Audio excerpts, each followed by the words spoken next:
Well, hello everyone. Sean here, aka Hawk525, with my cohort Zawa, as always. ZawarudoWrrryy. What are you doing? and our mascot. Nice. That's Nala, yes? Yep. Yes. Go away now. I'm busy. Quit being cute. Quit being a cat. Go over there. Go over there. She just wants to be she just wants to be behind you. She likes the white part of your bed. Apparently. It doesn't like near the pillow. Seems like.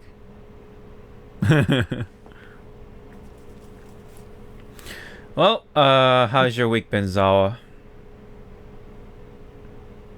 Pulling 80 out. Oh, not I think. 80 out. I can't. Shit, I'll be dead. Pulling 52 hours this week, sir. I want to die.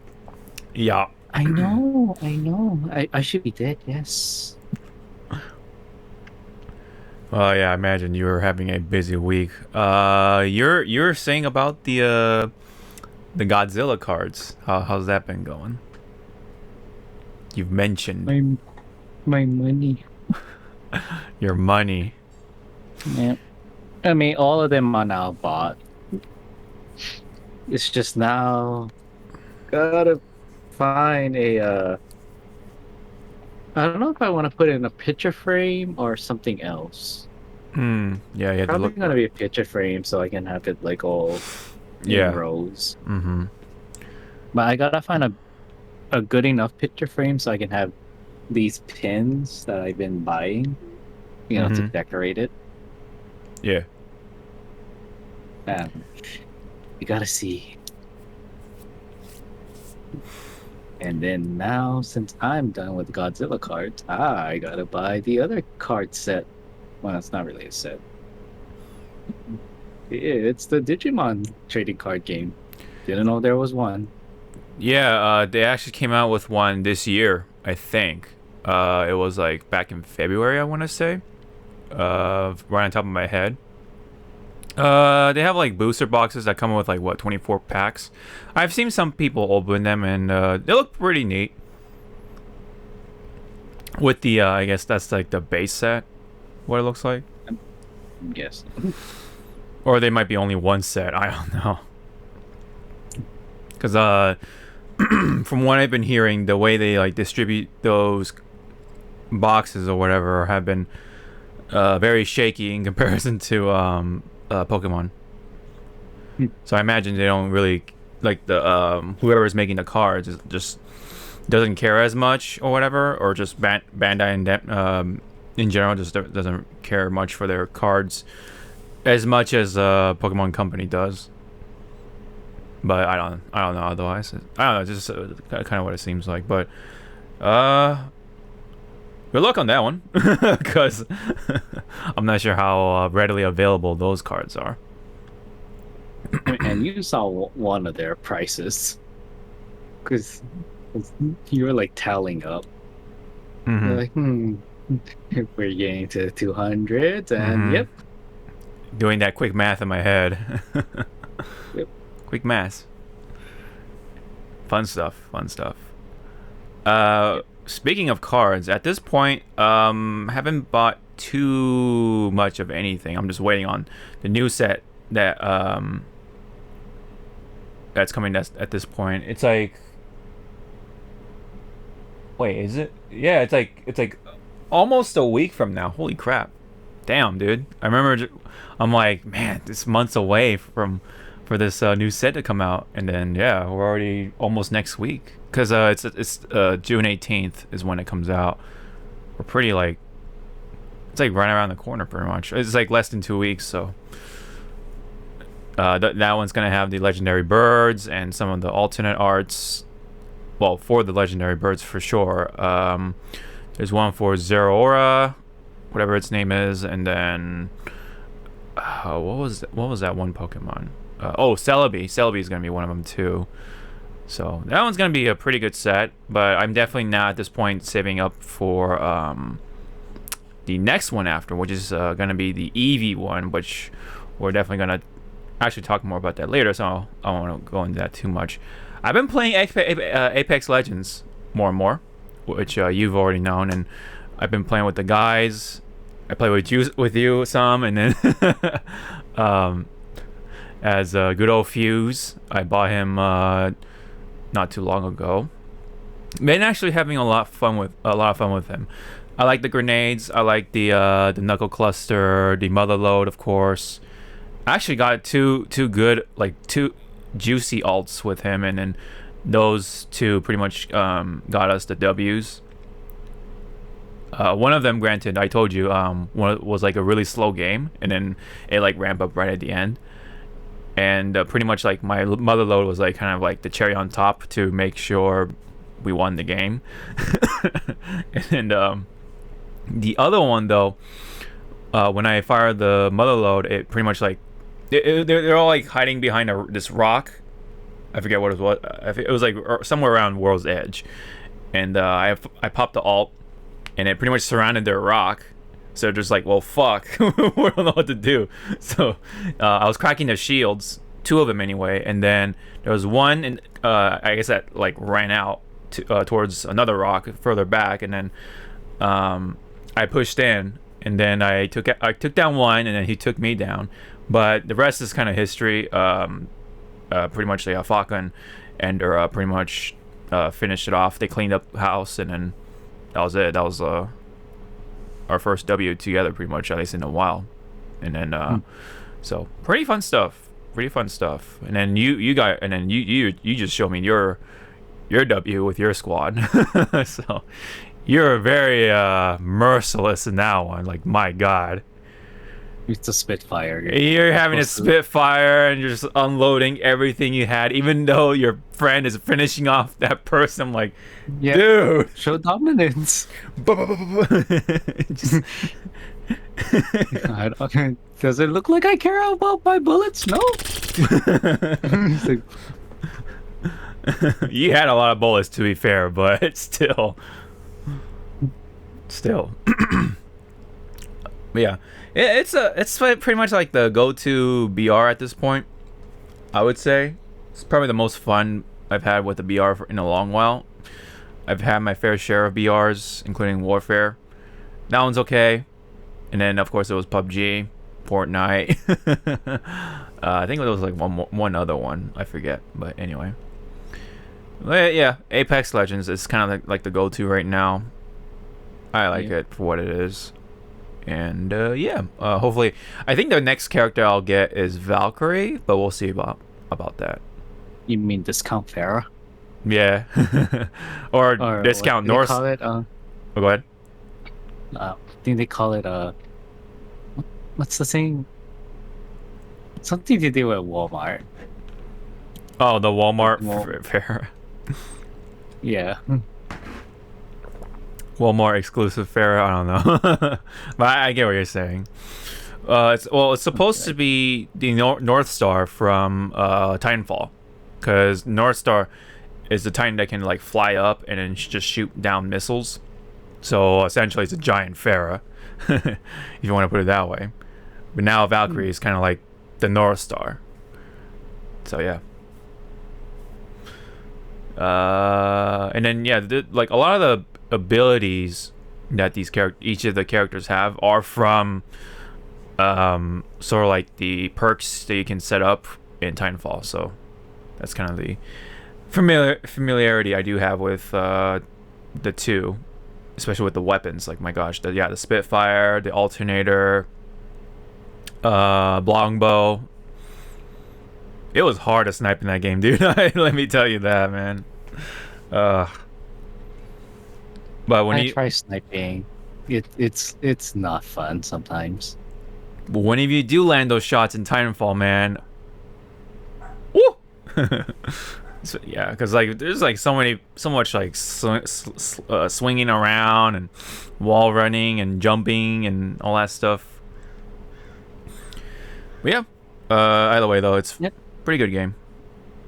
Pretty good game. It's a I did mention this, but it's like one of the only games that does have full cross-play with like the PlayStation and everything else. So, or maybe it's just PC. I don't know. Maybe that's the catch. But either way, one of the only games that you can play with PC people, nonetheless. Okay. Anything else? Anything else from you? Nope. No. Nope. Just waiting for what was it? Fate Go? Yeah, Fate Go and integrate this week. Oh yeah, that's right. Yeah, Integrate is coming this week now. Crazy. Yeah, so you leave me alone. I think we'll all be in our little shell, I guess you can say, for Integrate. And we'll definitely have some things to talk about later in the show. Okay. Yep. I mean, for me, one more thing, I guess, is, well, I got a new lens from the camera over there. I mean, kind of funny because it's a 50 millimeter, which means I have to put the camera way back, like pretty much like close to the other side of my room. So it's a little close, but it looks really nice though. I did shoot one video with it so far. But yeah, other than that, just waiting at this point. Are you gonna pull in that current banner right now with Fate Grand Order, or No. I mean, I could be pulling for Lakshmi, but I don't want her. Yeah. There is the elephant statue. I forget his name. Yeah, there's that one. I forgot her. I don't think it's Gensha. I think it's the name is something else, but. Yeah. I'm just waiting on. I think. Well, the new plan for me for Fate Grand Order is whenever Demon Lord Nobunaga pops up, I'm just gonna burn tickets, and if I don't get her, think she's yeah, I think she's like mid-July. Yeah, mid-July. Yeah. So it's either like very late June if we're lucky, or yeah, mid-July, like you said. Because late June to early July is the summer banner that you also are wanting to do, right? That should be in August, because that should be the. Oh, you want the other summer banner, not this one. Yeah, because I want the Bunny, Toria, and then whatever else that comes in that banner, and then yeah, and then just Nobunaga at this point. And then and if I don't get Nobunaga from the tickets, I'll try to do the GSSR, and I'll just pull the one that has Nobunaga in there. So I'll try to see if I can get her. If I don't get the ticket from the tickets. Good luck. Yeah, good luck. Yeah, pretty much. I'm gonna need it. What about you though? Do you have a specific plan, a roadmap of your own for Grand Order? However much my wallet can carry me. I mean, it's not like we're going to Evo, so you might as well, unload. No, I'm kidding. Ow! Wow. Unload the Vegas money. Which, funny enough, we do have some things to talk about later in the show. So, all right. Anyway, if we don't have anything more to add worth mentioning, we can definitely now go into the news of things for today. So let's start this off with some Twitch stuff. So Twitch finally is starting to have, if not already, the animated emotes. They just had this tweet right here. It says, "Chat, come kick off the 10 years of Twitch with a whole new world of emotes. We've got special features coming soon, and then one of them is the animated emotes, as you can see here. It looks like, yeah, I mean, it's not okay. I mean, there are some that are quite animated, but it looks like for some of them at least, yeah, it's just like spinning like that, for example. But I don't know how in depth it's gonna be. But you can have your own gifs in there as your emotes. Yeah, like that, for example, and then one spinning, and then yeah, pretty cool. And do you have any like comments right away? Any thoughts? Can you imagine? Well, one of the thoughts is pretty much what took them so long. Right. I mean, you know how Twitch is with their priorities, right? Like they literally put a category for the bathtubers and the beach goers, and you know the swimsuit wearers and all that stuff. Those streamers before the VTubers, really, for anything.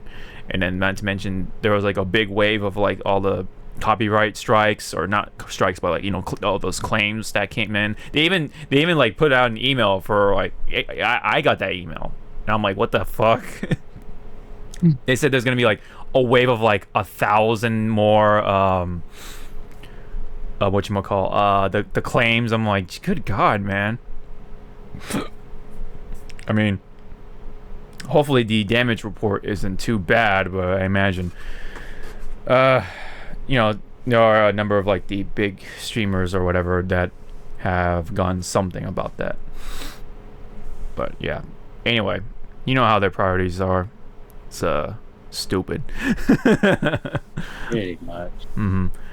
My comment on this is that, or my thought process is that the people who take commissions are probably could possibly taking a little more moolah, you know, especially for those who can animate gifs and stuff. Like, yeah, dude, they're gonna be all those big streamers, man, with the moolah. They're gonna be just spraying that all over the artists that they're gonna hire and stuff like that, for these animated gifs and stuff like that. I imagine though they're gonna try to use these, although I mean each streamer has their own little thing, whatever, each to each of their own, but I imagine they'll have like these behind like the big subscription plans or whatever, the big ones, right, where you have to pay a little more per month to support the streamer, you know, whatever. That's like your choice, absolutely. But I imagine they would put these behind those bigger ones, that or I don't want to call them paywalls or anything like that, but you know, that's just how business would go. Maybe like one or two animated emotes, I don't know. But that's just how I would imagine for like a good number of them, especially for the just chatting people, you know. Yeah. Try to draw out a little more, you know, from their audiences. But either way, neat. I want to see how creative this can go for the artists who can do this sort of stuff, and see where that goes. My question is, how big are those emotes going to be? Are they going to be the same exact size as the ones we see now, or are they be a little bigger, or, you know?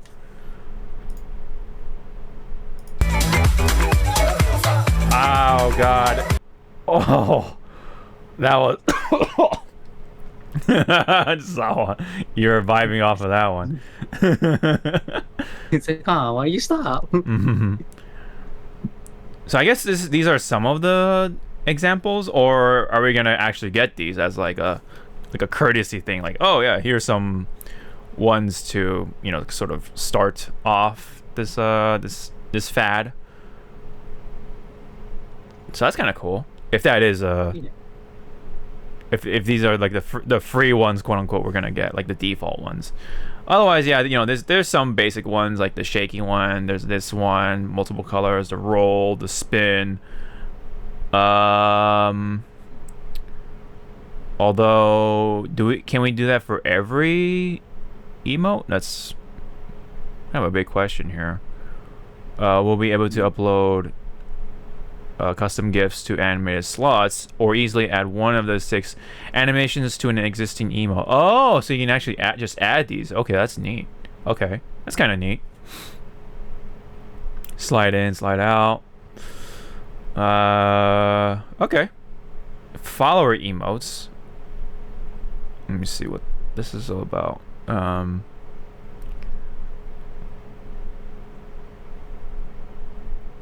me see. I guess it's just like a way for. I guess it's like an opportunity to give incentive for just people who just want to follow. I guess so. Okay. So does that mean everyone who isn't a partner are able to do more emotes for their free? Oh, okay. So yeah, it says creators with beta access can select up to 5 emotes to populate the free tier access via emote page of the creator dashboard. Okay. Wow. So it sounds like even the non-partners are going to be able to have a couple more emotes at least. So that's cool, because right now it's only like 1 for the what do you call those? Oh yeah, the affiliates. Yeah, the Twitch affiliates. So that's okay. That's kind of cool. I will say that much. But yeah, otherwise though, it will definitely open another door to, for the artists to be able to make a little more moolah. I imagine they're gonna charge more, of course, with the animated stuff.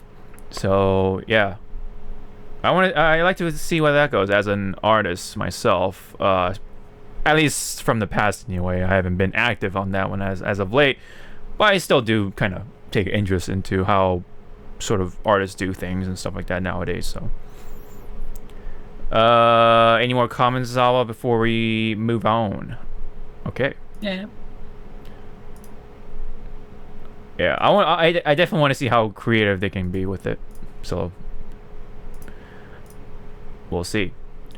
Alrighty, we haven't done this little segment in a long time. It's the COVID-related game delays sort of news. We had a bunch of these back in the day, back last year, during 2020, where, yes, of course, it was, where it ran very rampant. And it hit a lot of the sort of production companies and stuff like that, including video games. We had a lot of tournaments canceled, blah, blah, blah, you name it.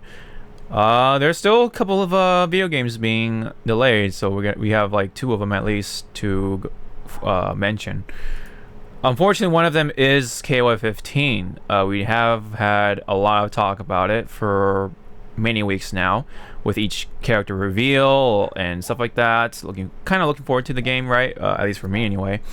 But of course, with the rising case of COVID-19, according to a tweet from SNK Global, or SNKP official, due to rising cases of COVID-19 within Japan, the development timeline for KOFXV was adjusted, with the release window changing from 2021 to Q1 of 2022 next year.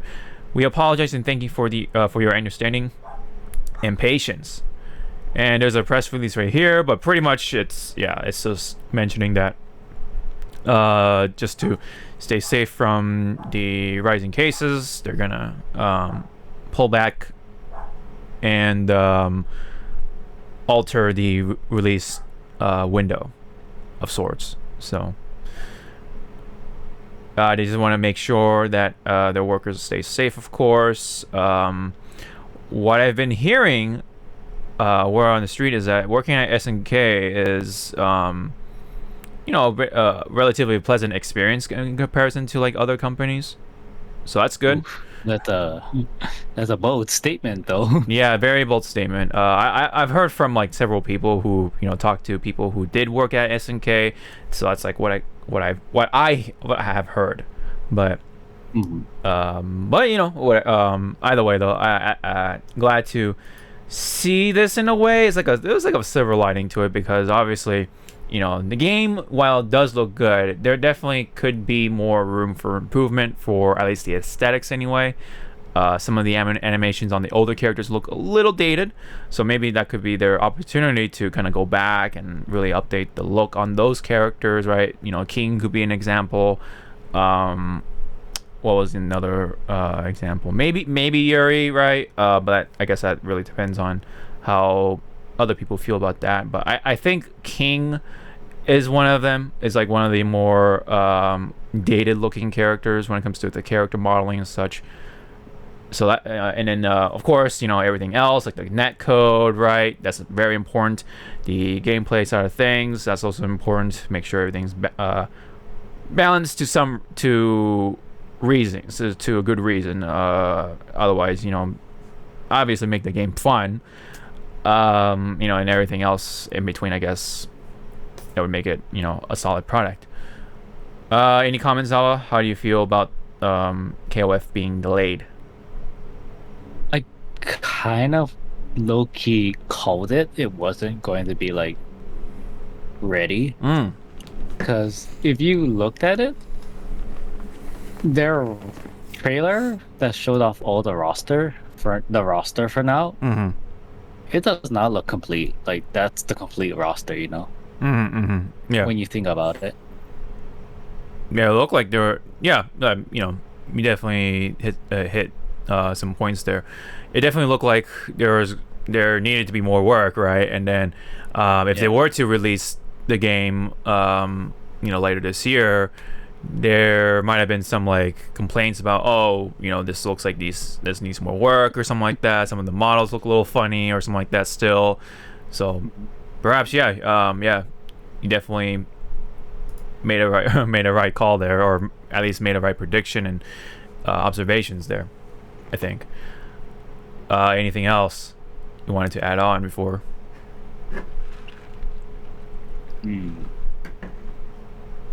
No.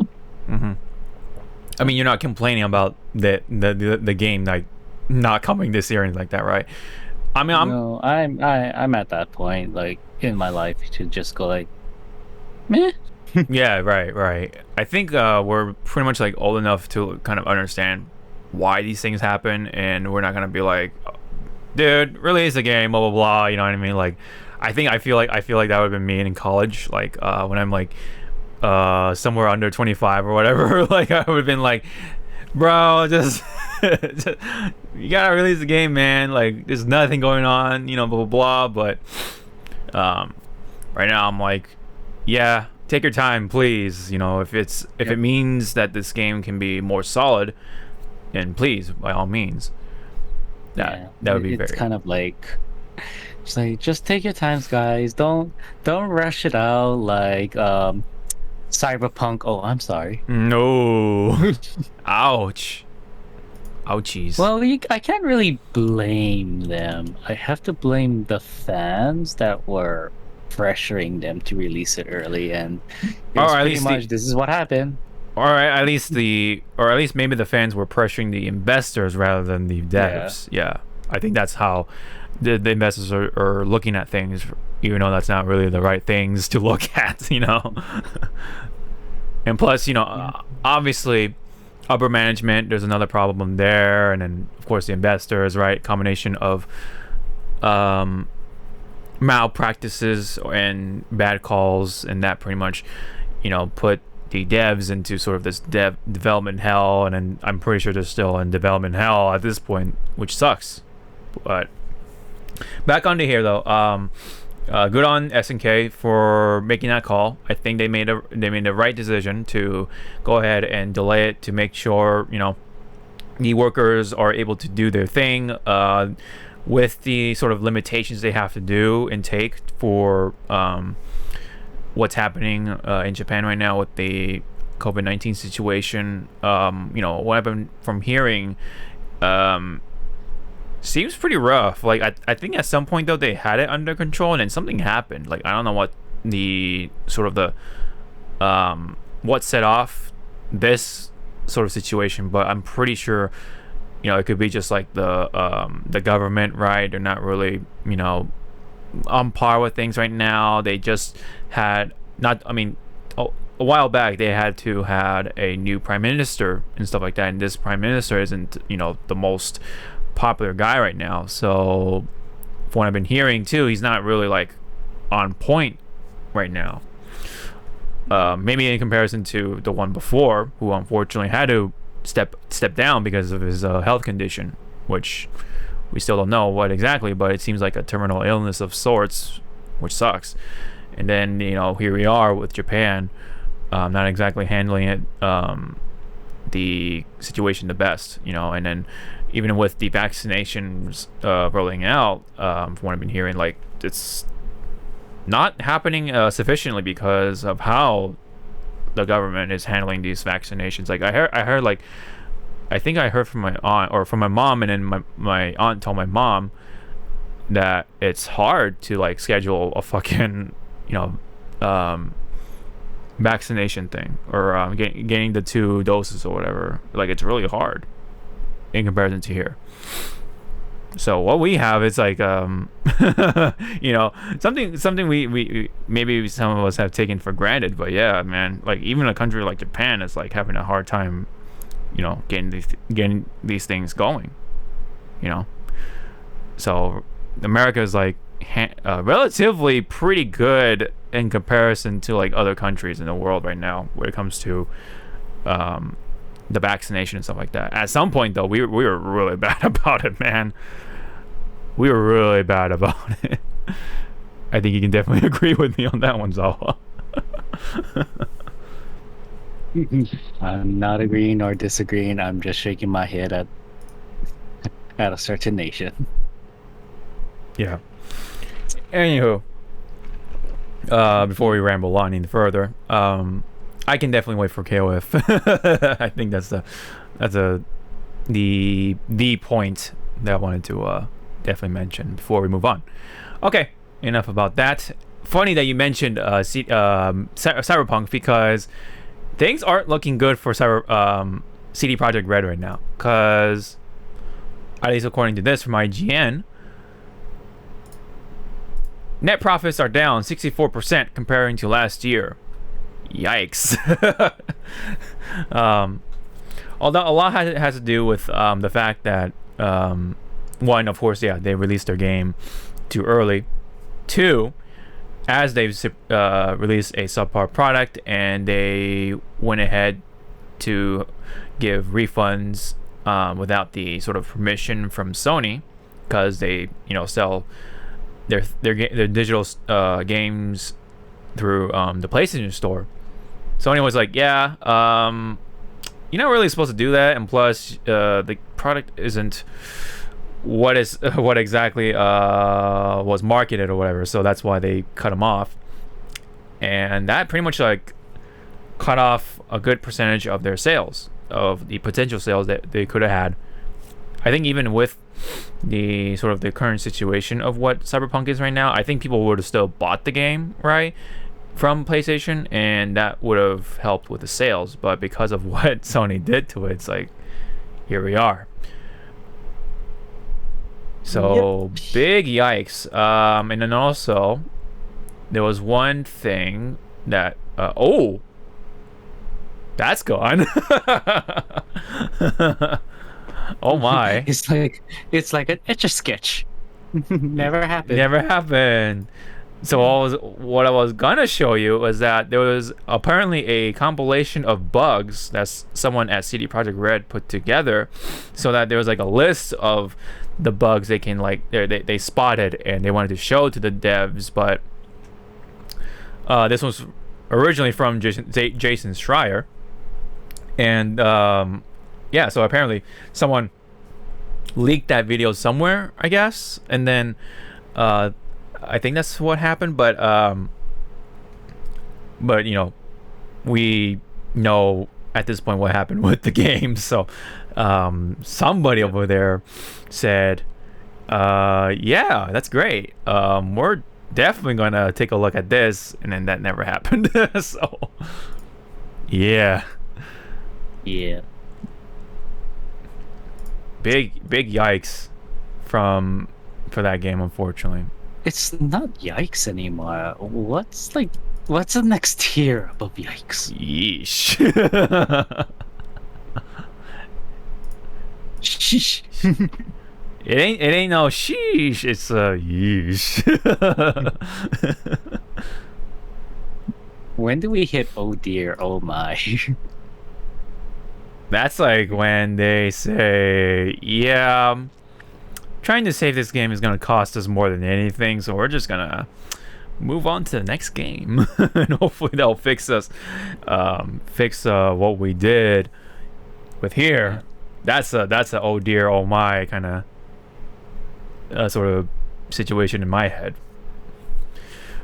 But it really sucks because this game could have potentially been one of the greatest games of all time, at least for this sort of, I guess, age of gaming, like the modern age and stuff like that, or definitely for this generation too. It could have been like a good tech demo.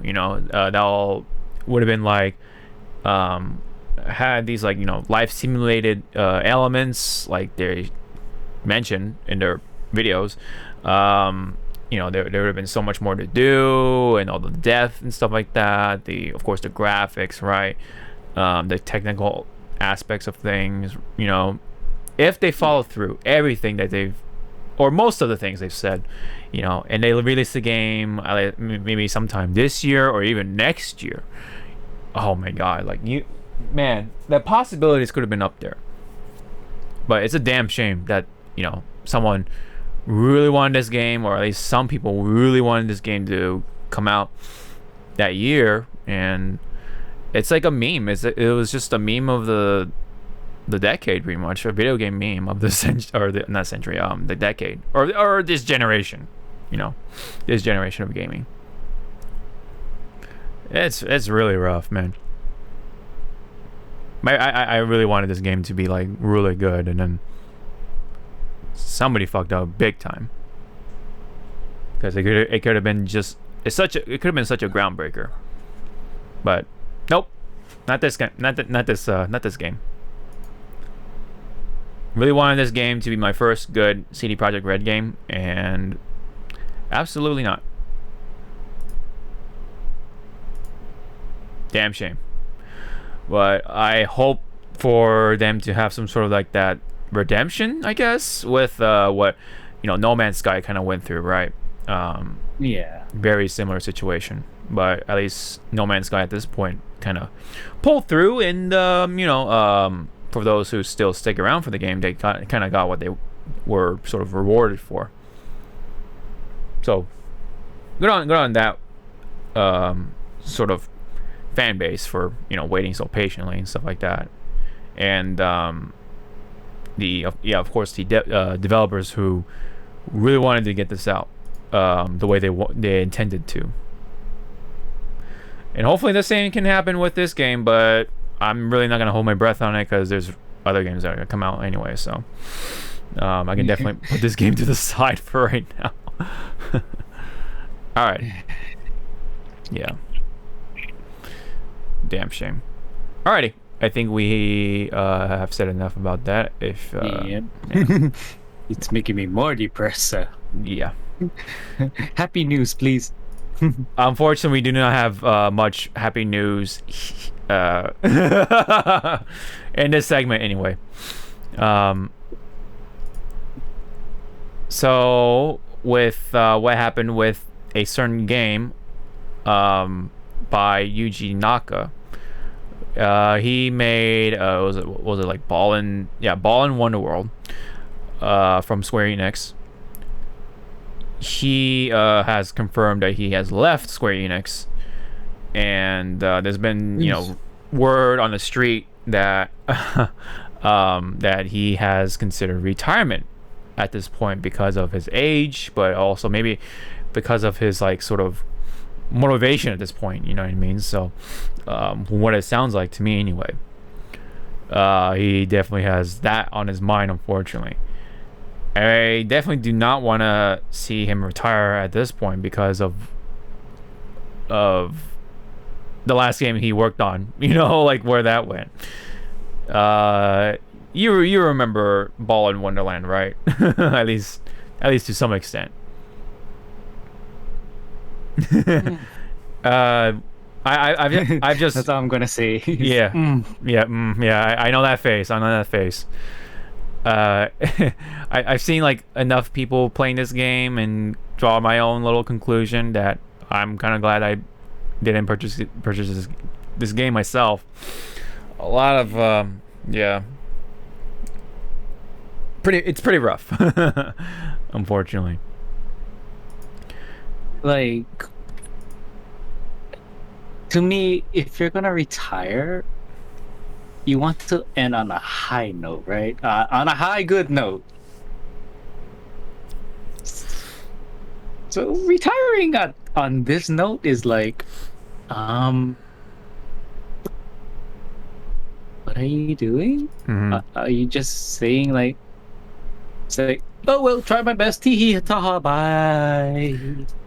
I can understand where he's coming from. Yeah, I do feel that he is just in that sort of slump right now because of how maybe things went with Square Enix. Maybe someone or some groups and within Square Enix really pushed him and the rest of the developers to really like push this game out, even though it was absolutely like not in a good state. But they said push it out anyway. And so that's why he just has left Square Enix, which yes, he has confirmed for himself. There is a statement he gave to Siliconera. He says, due to inquiries from the media and users on Twitter, I am announcing that I resigned from Square Enix at the end of April 2021. So wow, it's not even like exactly brand new news. Like he left a couple months ago actually. So I cannot tell you why right now, but I hope I be able to tell you when the time comes. As for my future plans, I'm already 55 years old, so retirement is in the cards. And then I guess he has some sort of photo which we can't see, but there you go. But yeah, you're kind of, pretty much like kind of what you said. Like, yeah, I definitely, don't want to see him end on that note. But at the same time, like, I definitely do understand why he feels that way too. That slump. Probably just want to like get away from game developing for a little bit at least, and then recuperate, and then maybe he'll find some motivation to make something else. I hope at least if he's gonna retire, I hope he is able to get his hands on like one of the next Sonic games or something like that, because that's what he originally came from. That's kind of, I feel like that's his baby. So it would be nice to at least see him do that before he retires. But yeah, right now we just don't know what the plans are in the future, but I wish the best for him. It's probably a very dark situation right now for him, and I hope all is well in the future. Because man, that Ballin's Wonderworld or whatever, not a masterpiece, man. It's far from a masterpiece. I'm definitely. That is the gist of it. Alrighty. Anyway, more on the unfortunate news. This one is like more, well, you fucked up kind of news. David Cage. We have come to know him for his masterpieces. Let's just say in quotations. Starting with Heavy Rain. Well, he got popularized with Heavy Rain. There was one more game before that. I think it was called Indigo Prophecy or something like that. Which was like another dialogue heavy sort of video game, but obviously didn't quite take off. But with Heavy Rain on the PlayStation 3, I think, that's where his career sort of skyrocketed in a way as a video game developer. Although calling it a video game is kind of questionable in some ways, at least because of what the gameplay consists of. Like a lot of like the QTEs, choices you can make for for the dialogue and stuff like that to change course of how the story goes. While yes, it does have its own little novelty, I mean, it does kind of at the same time feel like you're just playing a movie. You know what I mean? So I mean, I don't know how you feel about those type of games, like Walking Dead, for example. I mean, I do like the choose adventure, but I Mm-hmm. don't know. Yeah, it's kind of hard to say. Yeah, Yeah, at this point, it's like Jesus Christ. Yeah. His latest work was Detroit, which I believe both of us did play. Detroit. Hey, Detroit, yeah. Become Human. Um, which what I mean, in comparison to his other work, um, it's good, right? But it's just another Cage game at the end of it, right? Game, quote unquote. I really liked the story with Connor and Anderson. That's the sort of takeaway from all that. But unfortunately, word has come out that seems like David Cage turns out to be a pretty shitty person. So someone put out a statement. At this point, it seems like to be true, but not gonna hold judgment on that. But from what it sounds like, he appears to be pretty shitty. Anyway, these existence and distribution within Quantic Dream of racist and homophobic, transphobic, and Nazi photo montages, a practice of social fraud set up as a system, and more generally, a toxic corporate culture. During these 2 days of trial, leaders of Quantic Dream competed with arrogance and amateurism. They came to attack the newspapers, but the trial seems to have turned against them as they struggled to defend their decency and dignity. So, which moments should we remember from these 2 days of grotesque trial? David Cage stammering in tears, exclaiming, excuse me, "You interfere in my business," before leaving the courtroom, fleeing from the defense lawyer's plea. It is obvious that it was difficult for him to talk about honor when mentioned a list of remarks he had made in public. End quote. Anyway, in my games, all women are whores. End quote. In the open space, there is... Oh, no. And then there's another quote. In the open space, there is a lack of tits. Or, another quote. At Quantic Dream, we don't make games for fags. End quote.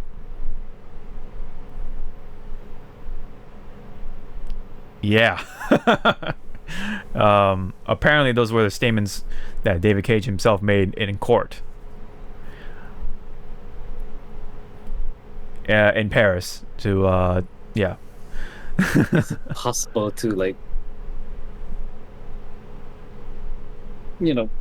fold backwards? real back, real far. Yeah. To the point that I don't have a back anymore. Mm-hmm. To clarify things, excuse me. The first quote, he said, "You interfere in my business." That's the first quote. And then, yeah. The rest of it, you can definitely piece it together. But yeah, who knew, right? I mean, I don't want to judge too much, but I did notice, like, certain parts of his games, like, kind of, like, showing off quite a bit of the female characters. So I don't know if it was his, like, you know what I mean, like his thirst. I don't. It's really hard. It's really hard to word it without being straight to it. But I guess in the end of it, he just seems like he has had a history of misogyny and you name it, with women. So I kind of wonder of how sort of the female cast members of past games, like Ellen Page before they became Elliot Page, and then of course the actress for Detroit, right? Kind of makes me wonder about that. Yeah.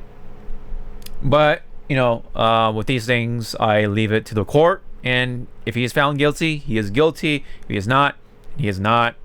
I'm not gonna go on beyond that. That's my sort of thought process on this whole thing. Did you have any comment about that? I kind of want to see his shares just plummet. Yeah.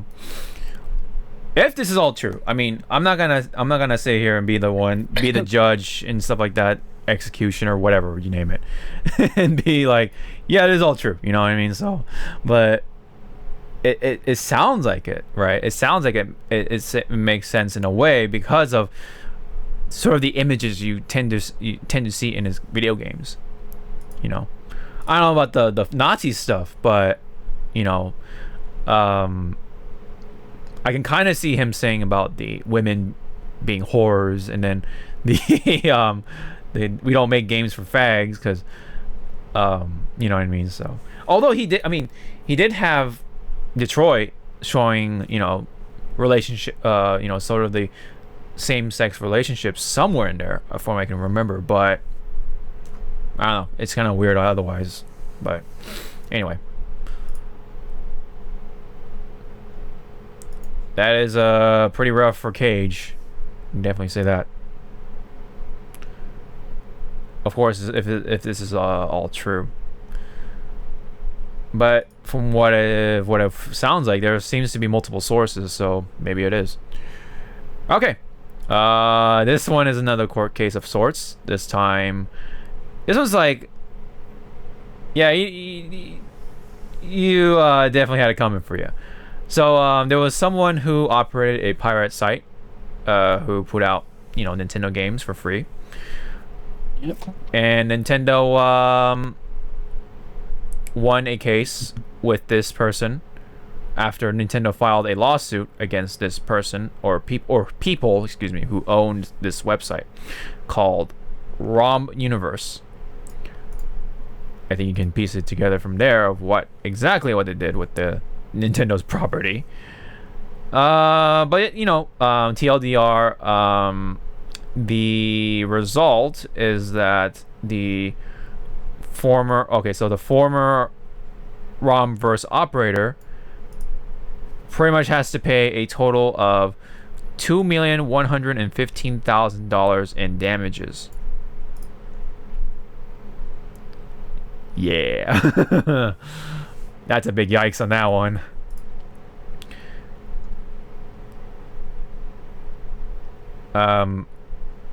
Nintendo won and more, actually. Oh, sorry, go ahead. Yeah. No, I was gonna say, there's like, I mean, yes, I might get killed for this. Yes, he was doing something bad, but when you think about it, those IPs that, you know, he was allowing people to pirate from, Nintendo ain't doing shit with. Mm-hmm.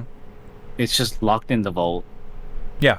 And it's like, you know, there are your consumers that would gladly pay to have this on the virtual console. No? Okay. Yeah. Walk away. Yeah, I see it. I definitely see your point too, because it definitely, Nintendo has been very lacking on the older games, putting them into a accessible sort of library, for the Switch at least. They haven't done anything like that to that nature. They've done it for like very few games, and the execution could have been better, like far better. You know, especially with the Mario 35th anniversary thing, right? The collection bundle, which expired, I guess, in March, and they haven't done anything since about that. So guess what? People are fucking scalping that shit and all that stuff, and people are playing all the ROMs and whatever of those games anyway, that are already better anyway. You know, if you think about it. So it's like, why should I even put money into this in the first place? And not to mention the whole expiration thing. That's like the cherry on top of that shitty Sunday, you know. So there is something between the lines, but it's just unfortunate that you know it just had to be with this company or group or whatever it is, right? While yes, you know what this person did, like you said, has done wrong things, right? You know what he did is illegal, obviously, and Nintendo is well within their right to do so.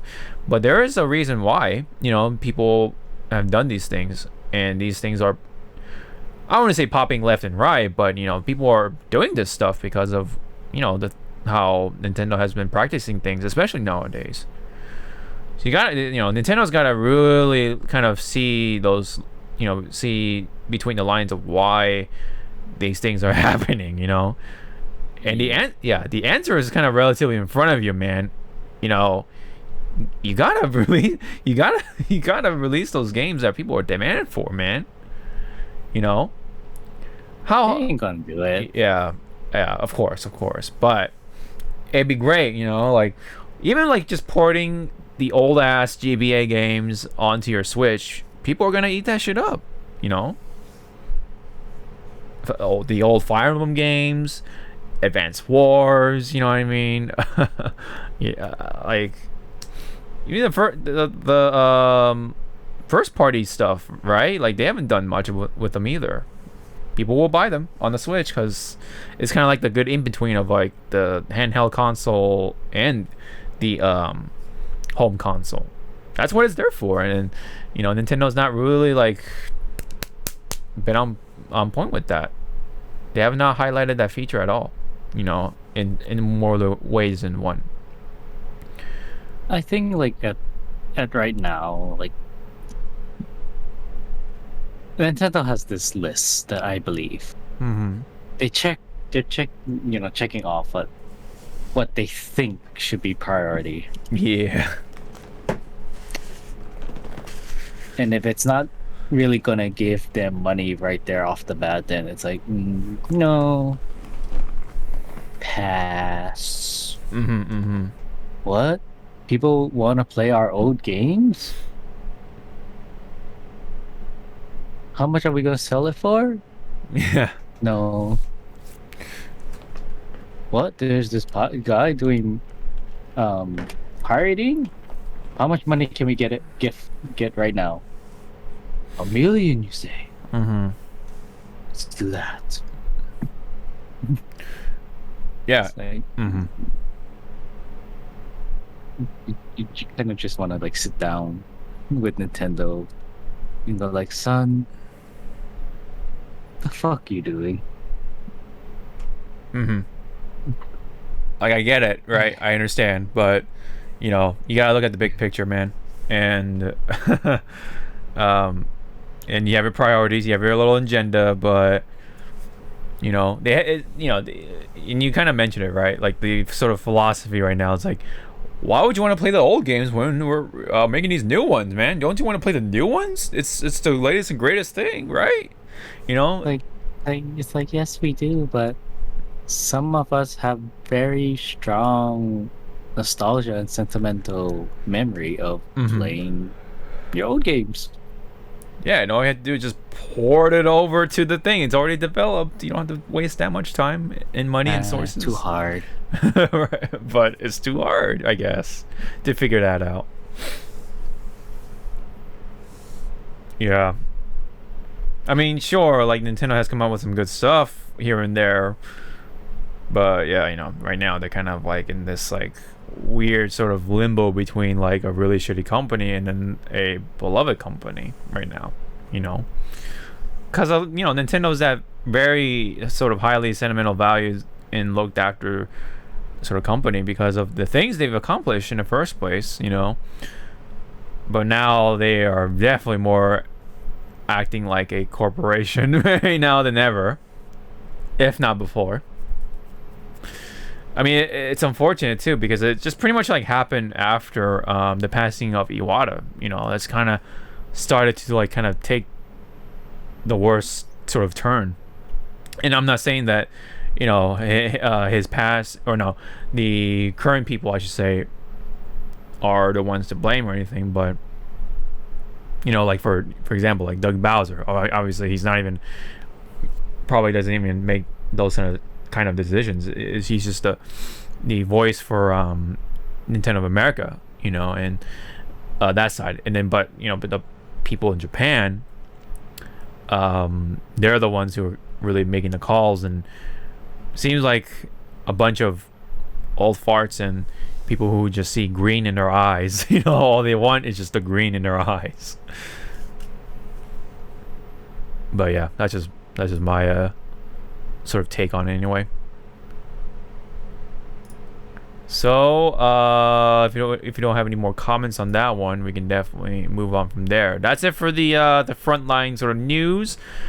We can definitely now move into the more good stuff. It's happy from here, and some cool stuff too. So they want to talk about this for Virtua Fighter 5 stuff. There was a little a bit of trivia for Ultimate Showdown or just Virtua Fighter 5 in general. It started from McMuscles. He tweeted out that Asuka from WWE did a lot of the motion capture for a lot of the characters, in fact, not just Vanessa here as mentioned, but for a lot of the characters. And even the Asuka herself has confirmed that with a quote tweet saying, I'm a motion actor for many characters from Virtua Fighter 5. So that's actually pretty cool. Makes me wonder who exactly, right? I mean, besides Vanessa. And from the stuff I've seen with Asuka, she seems to be pretty cool. Not only as a wrestler, but as like a content creator. I understand she does like a lot of things on YouTube, including like the I guess you can call it the mukbang or mukbang type of stuff, like the eating, type of videos. Yep. But that's cool though, that she just came out and responded. You know what I mean? She's like kind of gamer oriented too, at least to some extent. So pretty cool. And apparently, spoilers off to the side here, little tangent. There was that fight with Mayweather and Logan Paul, and there was no winner because they didn't knock each other out. What do you know? Well, as I sort of thought as much. It's fucking Mayweather, dude. Anyway, pretty cool stuff from Asuka for Virtua Fighter 5. There is a next bit of thing I did want to talk about, with the sort of comparison of the models from each game. So I believe her name is Pai-chan, and you can see her model from Virtua Fighter 5, just vanilla, and then you can kind of see her from DOA 5, which is a step up, although yes, her outfit. She has the Barbie face in DOA 5, which a lot of the girl fighters in DOA suffers from. Well, it does match with these two, right? I mean, it probably seems like they borrowed each other's engine. Or they use the same engine. I don't know. Yeah. At least the outfit is more detailed. I'll say that much. But then you have Virtua Fighter 5 Ultimate Showdown, which uses the Dragon engine right now, which is the same engine as the Yakuza games and stuff, and also of course the Judgment games. And her outfit is even more detailed, but her face is more now like unique in comparison to the one from DOA 5. And you can definitely see like the sweat sort of highlights and stuff like that. The sheen, I guess you can say for her body, and also like the shine on the outfit is the lighting and shading is much more realistic, I would say. This is granted a high res model, so it's not like the exact model you would see in game, but it does still speak volumes of what the Dragon engine has done for Virtua Fighter 5, which is an improvement overall, I'd say. And there was a bit of a discussion amongst the players for Virtua Fighter 5, which apparently there was that talk about the netcode, right? A lot of people kind of had early sort of loathing for the lack of a rollback netcode system, and this one is quite different. But yeah, so it's basically delayed based netcode. But how it works here is that a lot or Sega has bought a lot of servers, the Google servers apparently, in order to essentially absorb the delay essentially. So they have a bunch of these servers that you can go to, and then that's what it, so for example, if you were to connect from, let's just say California, right, to, let's say, Japan, there'd be a server here, looks like Tokyo, I'm assuming, and you'll be able to play with relevantly a good connection theoretically. Same with places you would think would be pretty rough, like a lot of the places in the UK, for example, a lot of the other regions in Asia. It seems like they're trying to have as many servers as possible to really like alleviate the delay, or really essentially absorb the delay. That's what they are really trying to that's the quote or statement from Sega, I believe. Get out. This podcast is done. Get out. Yeah. But really, yeah, that's what it's kind of doing in a way, in theory. And especially here, and if you're just doing a regional connection, like here in North America, you have a lot of these servers, so that way you have more ways to how you connect to people in the East Coast, or of course the Midwest, the middle of the U.S., for example, Mexico, some of the South America, of course.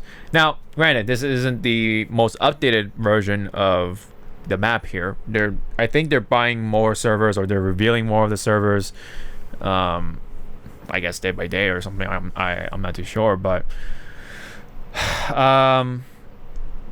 the end result is that the experience has been decent, right? Especially for delay-based netcode for a fighting game. Because usually what happens in these kind of games, or in this kind of netcode, is the longer the distance, the more likely you'll have the delay, or you suffer delay. And the thing about delayed-based netcode is that it's not going to be consistent for everyone. Someone could have their end be really good, but on the other person's end, it could be really shitty. Yep. Especially the longer the distance, So that's the sort of drawback. Even from like within the same region, you definitely start to notice, especially if you go straight from California to New York. Well, luckily here, it looks like in North America, there's a lot of servers here, right? A good number of them. There's a good number of them in Europe. So going from East Coast or coast to coast seems to be a pretty good experience. And the same with the UK, going from country to country. I don't know about the people in like Africa, for example, or Russia or India or the Middle East, because we haven't seen anything. But yeah, there's been some certain memes that came out of this particular time, and I'm not gonna mention it, but you'll find it on Twitter. So it involves with delay based blank. Anyway, what do you think of all this, man? Like, what do you think of this system of delay based netcode? Because it seems kind of much, in my opinion. The fuck am I looking at? Mm-hmm. And where's Hawaii? Are we non-existent? Right? Like, I don't see anything. I don't see no damn dot and line in the middle of the ocean. Yeah. They failed to mention Hawaii at all. We don't exist in the world. Yeah. While I guess it does work, man, I imagine it's very expensive to like maintain all the servers, and they're gonna get more. It seems like, right? So, man, I don't know how cost effective it would be in comparison to like rollback netcode, you know, which I would think that would rely on less servers at all, you know, if not that many. I don't know, but yeah, they are doing what they essentially said, which is to buy buy a lot of the servers to really absorb the delay. That's the idea anyway. But it makes me really wish that they've considered rollback netcode, but I guess at this point is a little late and kind of maybe a little concerning for the future of Virtual Fighter, you know. For I don't know how long this can last, and I don't know how long they're willing to to keep it going. Granted, though, at least the game is free, and maybe it is a sort of a good gateway to Virtual Fighter 6, and hopefully by then that'll be the time for rollback netcode. But for right now, hopefully it'll last long enough to have maintained interest in the Virtual Fighter franchise for today's standards, or for today at least, and hopefully that'll be like the gateway drug to I guess you can say, for Virtual Fighter 6. So that's all I gotta say for that situation. But pretty nutty, I must say, of how they executed that. And I mean, it works, I guess. I mean, people had decent connections. You know, people like Maximilian has stated his sort of experience with playing someone in someone like what was it? Oh, it was Hong Kong. It was someone from Hong Kong, and he asked that person how that felt. And I think he's a mod or viewer or something like that from the my ankle. You hear that pop? I heard it. I thought it was a mic pop. I was like, oh. No, that was my ankle, son. But the hell are you doing to your ankle? You trying to kill yourself? No, I just moved my ankle up and it just popped. I mean, but that's nothing unusual. Anyway, yeah, so he was playing someone from Hong Kong, and that person said it was decent. I mean, it's not the greatest, but it was decent enough. It was like, well, I mean, I don't know if these are accurate numbers, but it might have been like a -4 frames of delay or something like that. You know, it might have been, but again, though, it's just like, how long can this last? This whole thing, you know, because it is a very difficult and expensive method of doing a decent version of delay-based netcode. So, okay, I mean, I guess hopefully it'll last long enough. Alrighty, enough about that. If you have any more comments about that, Zawa? Okay, I think we're pretty good. Alrighty, let's move on to this week's SNK sort of news. So besides the delay that we had for King of Fighters 15, there was a trailer for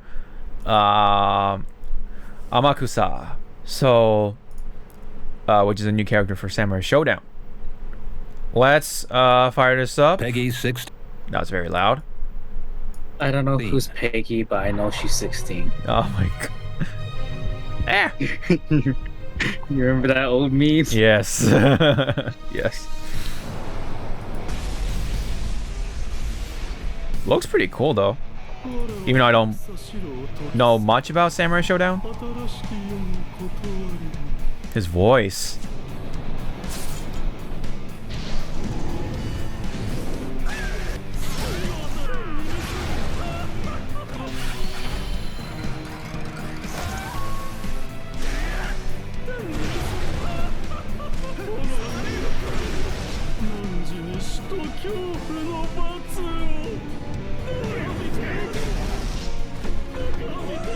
It's kind of sad that before I heard his voice, I knew he was gonna have a voice like this. Yeah, you kind of saw that coming. But I kind of wish his voice was more like Kuja's voice from the City of franchise. Oh yeah. Because, or at least because I guess it's the facial, like how his face looks. I was thinking like maybe he'll sound like Orochimaru or something like that. Oh yeah. Okay. I see what you're saying. But I think like this voice matches him and also Kuja's voice from Dissidia. Uh-huh. Because I was kind of thinking that his voice would have been more like "Nigatsude, hontou nai yo kane?" You know, something like that. Yeah, You know, yeah. like those aristocrats. Yeah. Yeah, I see what you're saying. I mean, you know, it's still a pretty decent voice for Yeah, it's a pretty good voice. yeah. But I don't know if it's in this video or another video, someone put like, why does he sound like he's about to cry? I was like, who cries like this? Right, yeah, like well, I want to meet that person, you know. Let me see if maybe it is in here this part.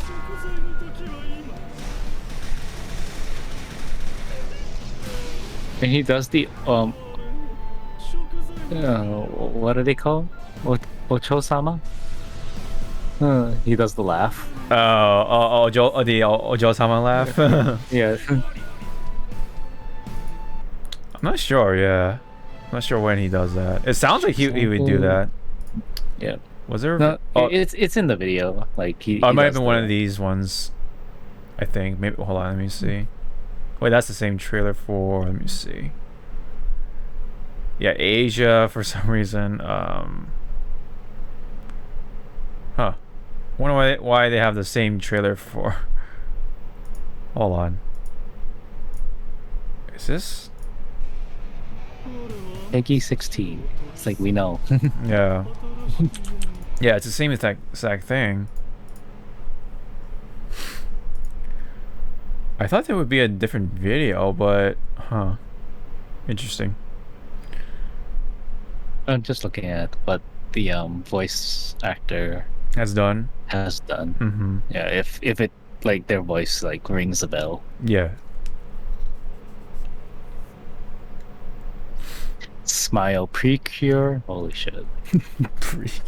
Pretty curious. Probably like one of the villains of the day or something. Think so. Futari Echi. Why does that sound so familiar? Mm-hmm. Yona of the Dawn, Beautiful Bones, Gate.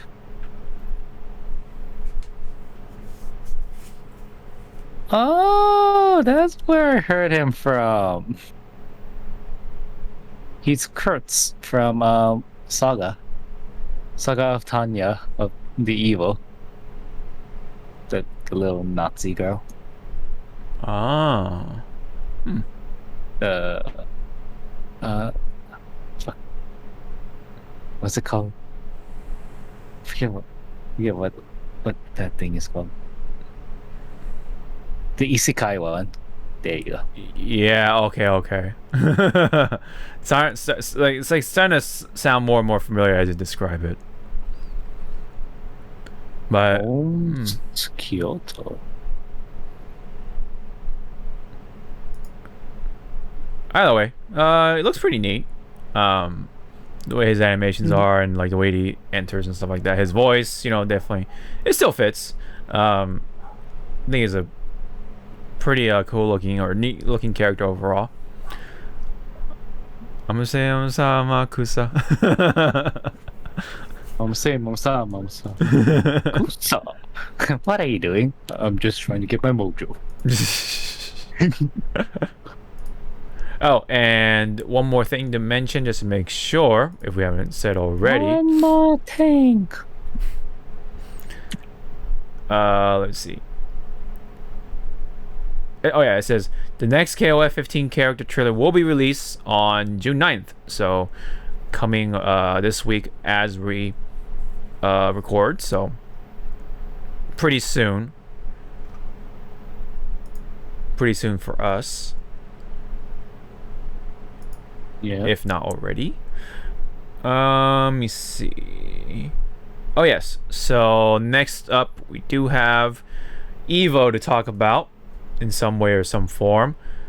So there was no little presentation or stream or anything like that to talk about Evo, unfortunately, but out of the blue from the Twitter of Evo, they did talk about of a Evo online tournament for Evo 2021. For at least the major games anyway, they are going to be featuring Tekken 7, Street Fighter 5, Guilty Gear, and also Mortal Kombat Aftermath, or Mortal Kombat 11, excuse me, Aftermath, which I believe is the latest version anyway. So they're all going to be playing on the same date, which is August 6th to 8th to the 13th and 15th, which I believe would be all the pools, I think, and then maybe like the other one would be like top 16 to top 8, I guess. Maybe. Otherwise, it says tournaments will occur over Fridays to Sunday, August 6 to 8, and then Friday, Sunday of August 13 to 15. So all on the weekend.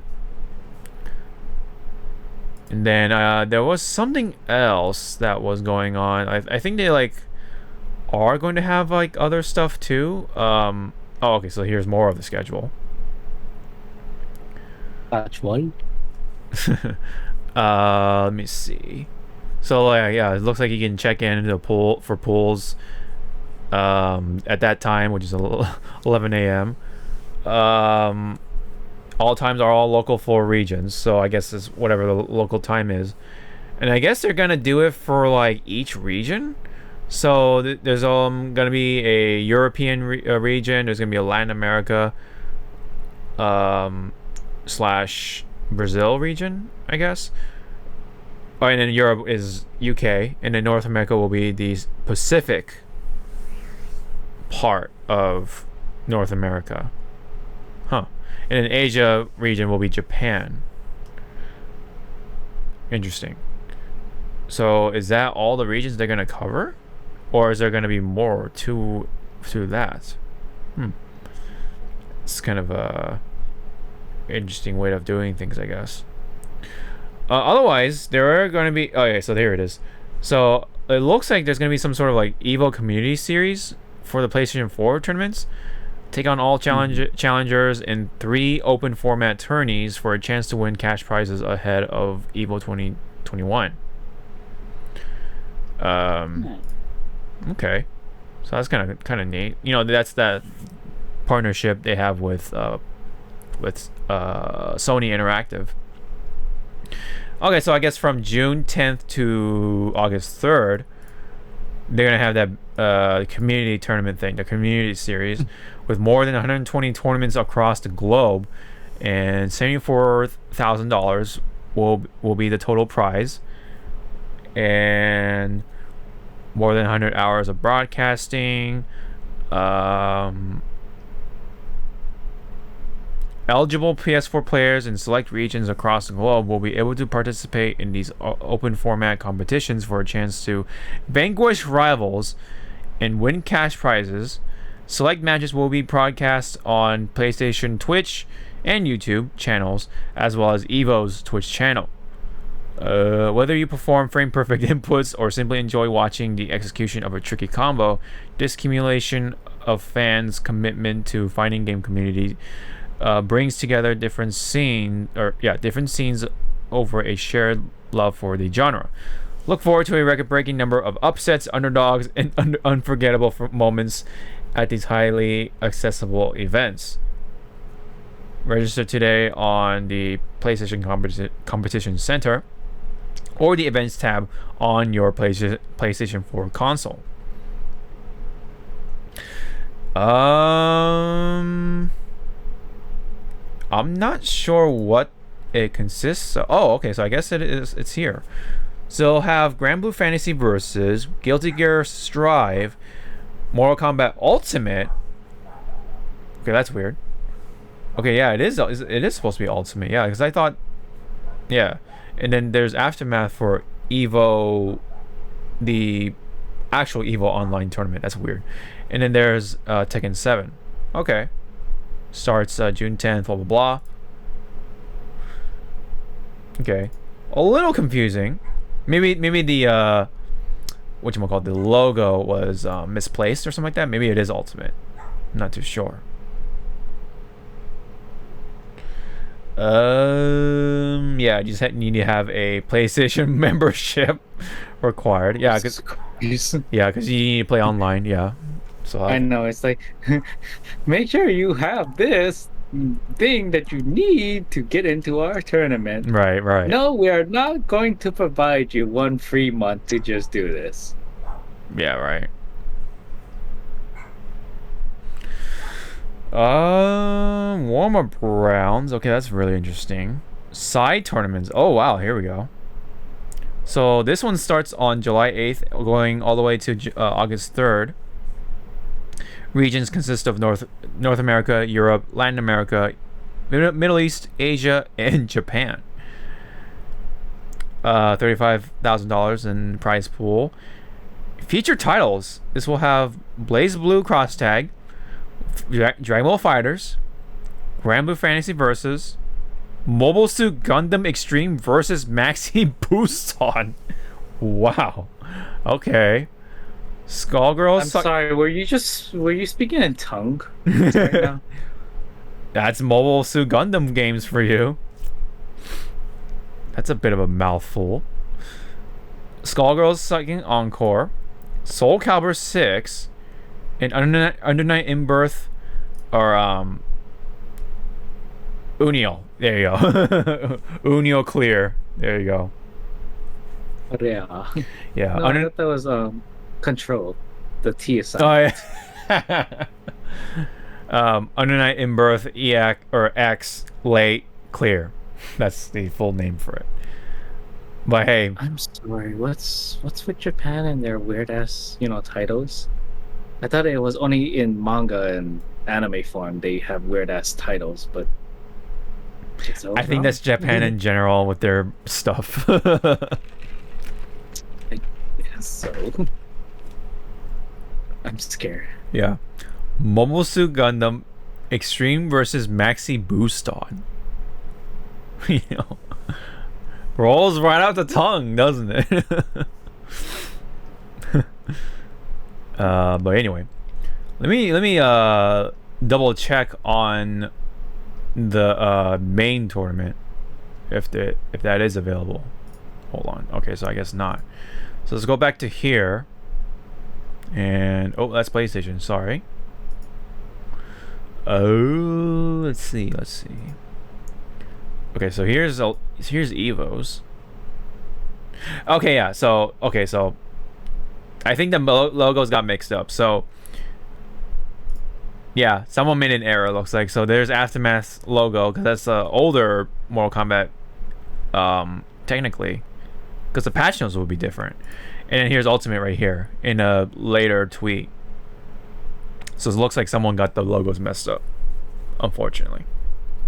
No, the logos weren't messed up. It was not his fault.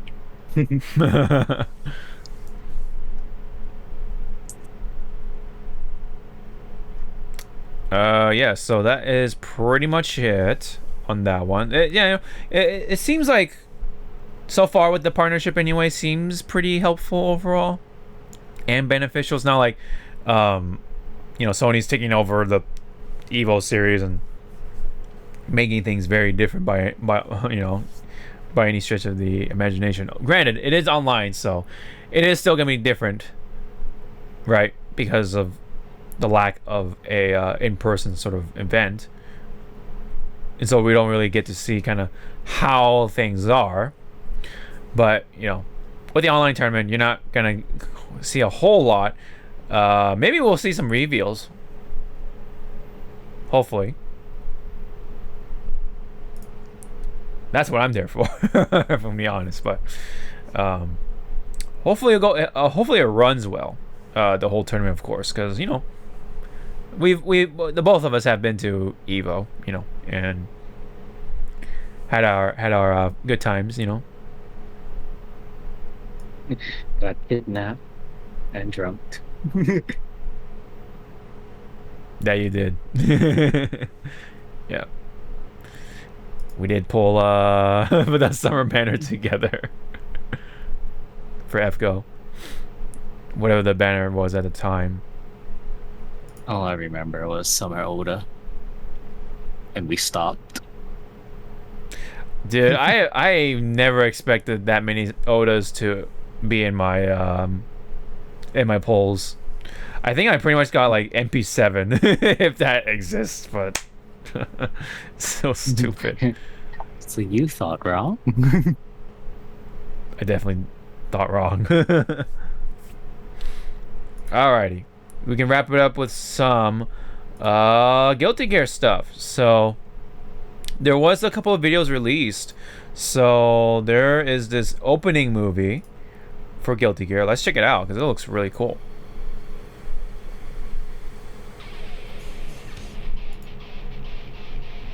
Let me full screen this.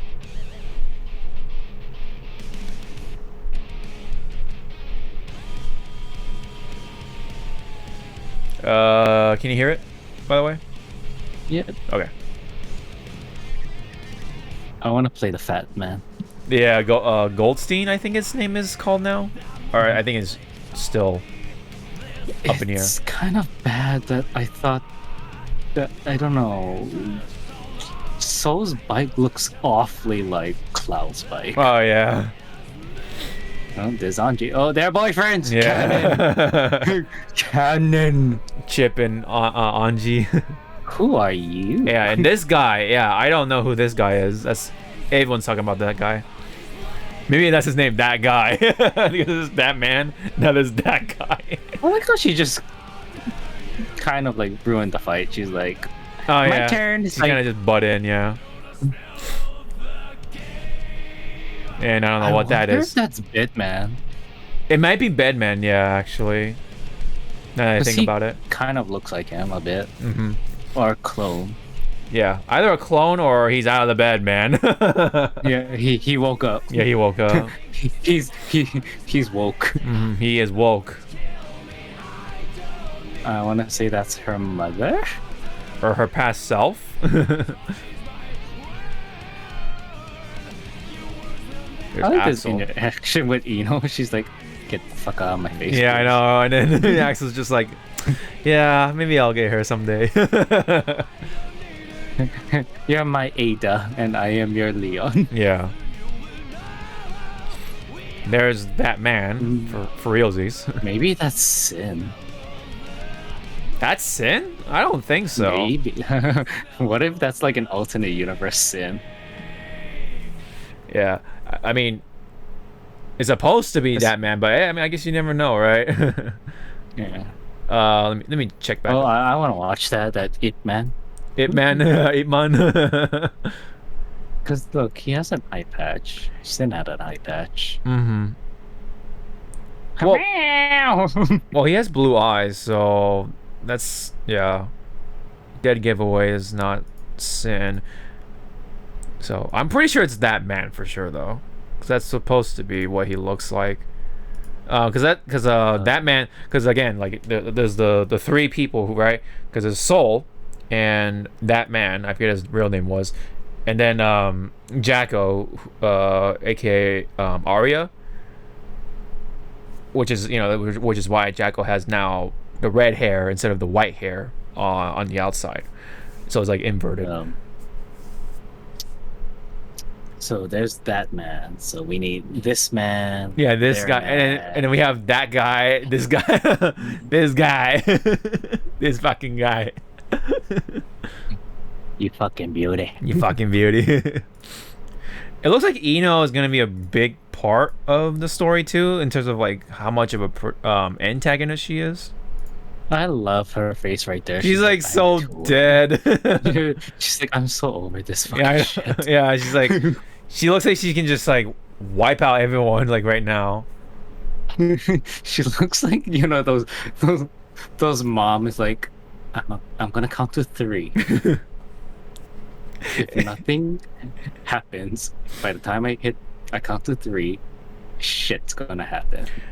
I can imagine. 1. Yeah, I can imagine Eno being like the mom, right, in the car, and then the kids in the back like Sin and Ram and Elfelt and May or May can are just like, Mom, can we go to McDonald's? And then she's just like, okay, yes. She's like, she's just driving. We have McDonald's at home. Yeah. She is, yeah, but yeah, she just kind of just looks either dead on the inside, bored, or she is just absolutely ready to just wipe out everyone with her strum of her guitar. But yeah, you can see, you know, other shots of Arya, aka Jacko, which makes me wonder if she's going to be playable as this sort of version. He dead. Well, she is dead technically, because she's supposed to be like an angel, kind of. Hence the big ass halo over her. She dead. She dead. Dead. Like can't come back. Yeah, she dead. Her plot armor shattered. Card got revoked. Yeah. Look at Eno. Look at Eno here too. Seriously, she's like, I am so fucking done with this with this series. Just kill me off, please. Yeah. Yeah, see, she's doing that. Like, kill me off, please. Yeah. Just do it. At least it looks like here she's kind of smiling a bit. But otherwise, with Axel, especially when she was with Axel. Oh man. She's like, oh god, this person, please. Yeah. She's like, oh yeah, there's Leo right there. This guy needs to be playable, dude. He's like one of the most powerful characters. Yeah, right. He's got that pose. He's supposed to be like one of the most powerful characters too, supposedly, because he can keep up with Slayer, which Slayer is supposed to be also another powerful character who purposely holds back, so that's why he's a playable character. the reason why he's powerful is because of his nose. Oh, this guy, You know yeah. what? I forget his name. He's Waluigi's father. Yeah. Yeah. That's the father, Waluigi. Mm-hmm. And then, hold on. Potemkin. Yeah, it does look like Bedman. It does have the X shades, which is kind of interesting. It's got horns. Looks like he's like supposed to be like the antithesis of what Jacko is supposed to be. This is your milk. He was like, whoa. Yeah. How did you get that? Right. I don't to know. That is a secret. Kind of want to go back on other shots too. No, like, Eddie, don't bite my feet. yeah, Gio just butts in. And she's like, my turn. It's Yep. like, why? There's this shot too, of very adorable May. Hold on. So is that now the new cutesy thing? They do this instead of this. I am not sure. They do this now. They don't do this. Man, look how happy she is. Yeah, right. Look how happy she is in comparison to like Eno, man. Where's Eno? Right there. I can tell, like, if she was like that. Hi, Eno. Get the fuck off. Yeah, that, and then makes that face. She's like, oh god, she's here. Mm-hmm. Shoot me. And then there's this shot of Kai Kisuke being very much a pretty boy. Right there. She's a Disney princess. Yeah, he looks like a. He kind of yeah. Because he had a animal like run across, so that checks out. God, man, the fucking animations, dude, in this game are so just out of this world. There's Faust being scary as fuck, just reaching out from the shadows like Gengar. Ohayo gozaimasu. Like, whoa, Whoa, It's like, Faust. like he's just whacking. Yeah, just whack his hand away, like, whoa, bro. It's like,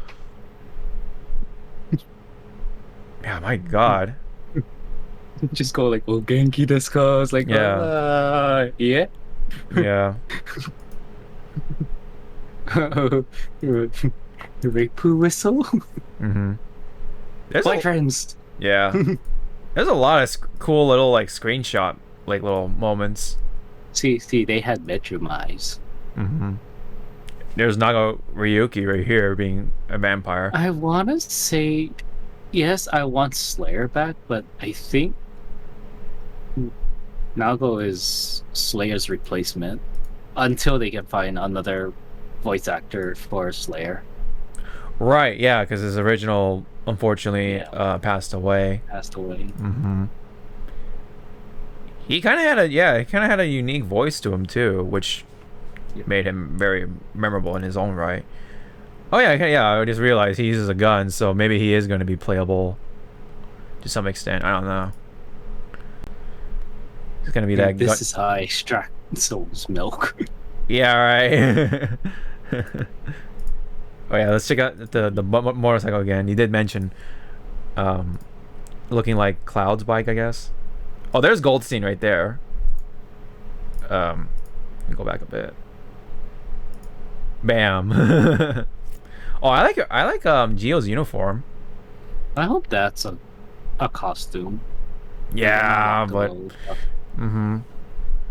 but unfortunately, the way they model their characters, it's really difficult of putting in costumes because what you see pretty much is technically another model of Gio, because they have to,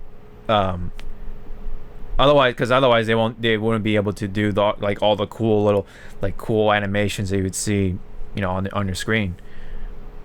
That's because it's all almost like a single model, if that makes sense. So all that is all in one model instead of having different layers.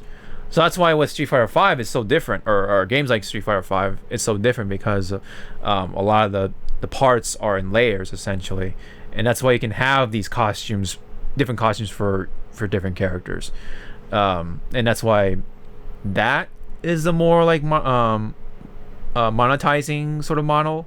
Meanwhile, here you can't really do that unless you're willing to do more models. So essentially you're playing a different character technically, if you want to think of it that way. But that's also how you can kind of see how organic it looks, the way things move. But yeah, that does come at a price though, unfortunately. The way things just animate and stuff like that, it looks really cool. Yeah. He's like, please have mercy on my soul. Mm-hmm. Yeah, that's why the way the clothes move with the characters is not in the engine, is in their model. They're not using physics from the engine to calculate how wavy the clothes are and stuff like that. It's all hand animated, is what I'm trying to say here. So that's why it would be very difficult to implement costumes. That's why with Grand Blue you don't see costumes, but you do see different weapons, because that's a different layer, essentially, you can say. So I guess the closest thing you could do here is have different weapons for the characters, but why would you do that? Because these characters are so established with their trademark weapons that it kind of just takes away, in a way of what if I wanted Gio's dog to be a cat? Well, that kind of actually ruins it. In a way. Oh, she's so cute. She's so adorable. And then Axel, of course, is just traveling through time. Potemkin being Potemkin.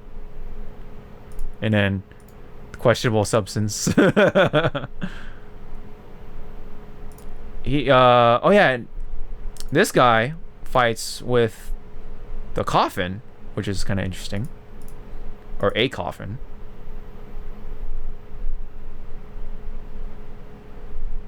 And then, yeah, other shots, blah blah blah.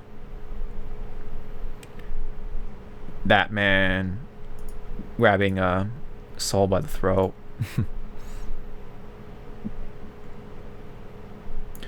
And yeah, so we get the picture. So that shot again. Like, if this man does not pour my fucking tea, I'm killing him. I like this part too. It's so like anime. Hold on. Right here.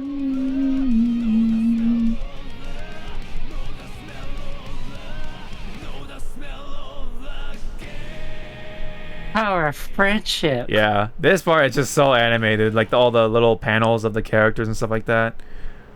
Pretty much. Yeah.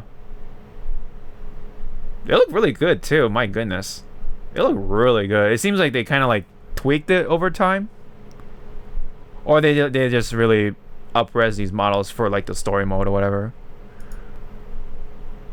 There's one with like Anji and all the Zato and Amelia and Chip. I wonder if Chip is not president anymore. He's like a full-fledged ninja now. Cause if you look in the beginning, there's a shot of the three kings or whatever. Yeah, see, and you don't see Chip, unless this is just another king from another nation or whatever, not America necessarily. Oh, so that's Key's second husband. Second husband. Okay. And then What's Leo? Leo's then? Leo's just there to be the DILF. DILF.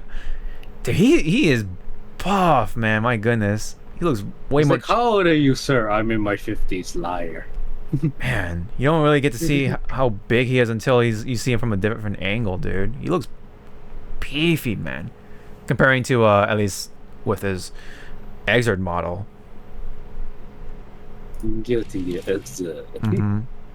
Ooh, I like this Zato. Holy shit, with the coat over, he looks sick.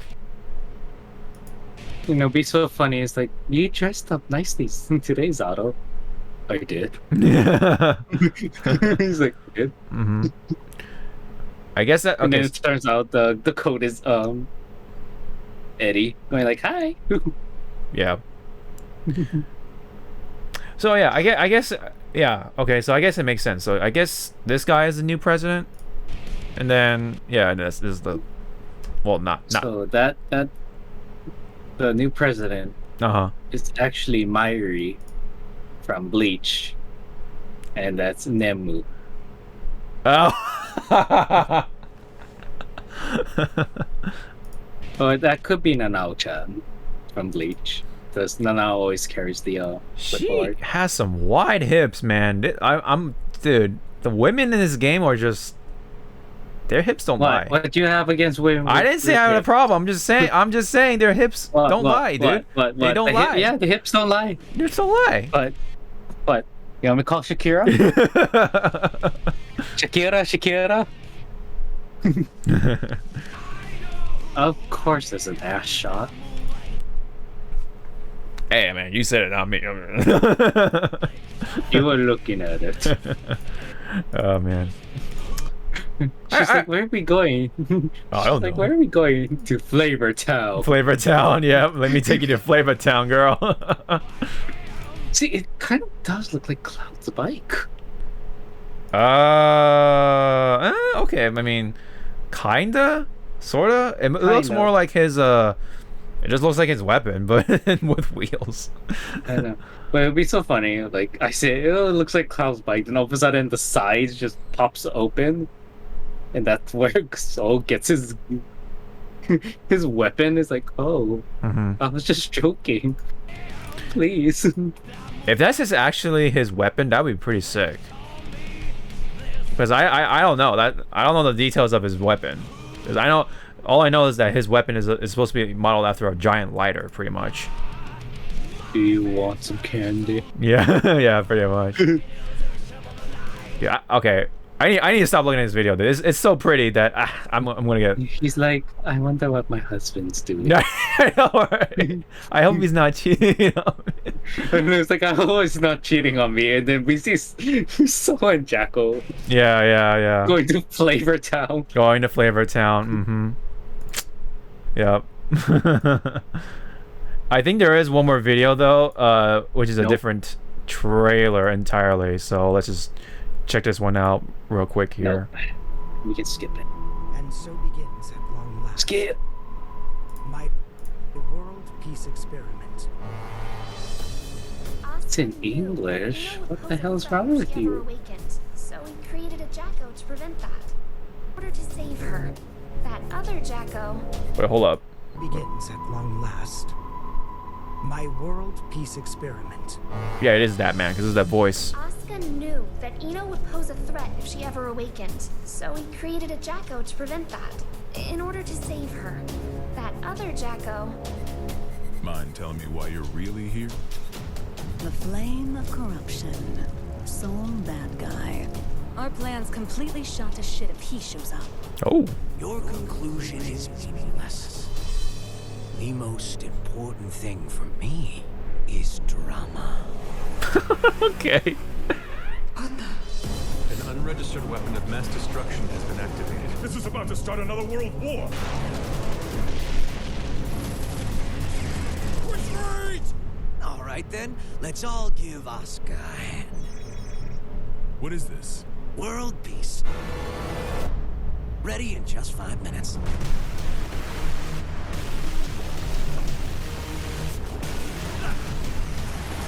Whoa. Big is the spoilers.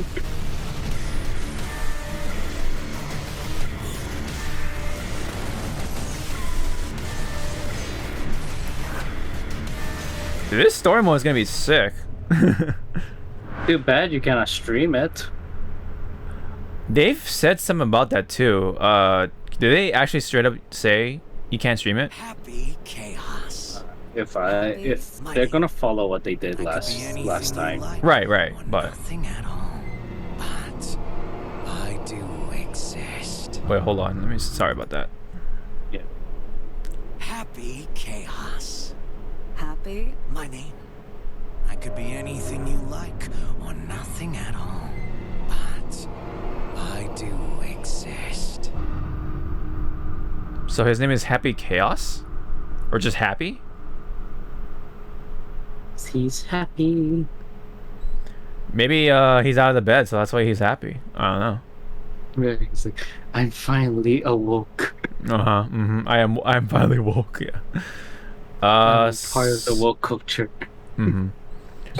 So, just a reminder, the season pass for Strive, season 1 anyway, will come with 5 additional playable characters, 2 additional battle stages, color pack for all characters, or for all 20 characters, and bonus story content. And then, if you want the Ultimate Edition, it comes with a digital soundtrack, digital artwork, Ultimate Edition special colors, and dynamic custom theme, exclusive for the PS4 Ultimate Edition. Okay, very cool. But yeah, 5 additional characters. That's definitely the most important thing, or interesting part. But yeah, there's a lot has happened in this trailer. But yeah, definitely not gonna go over it too much. I mean, we get the point of how pretty the game looks and stuff like that. But Goldstein's ability seems to be interesting so far.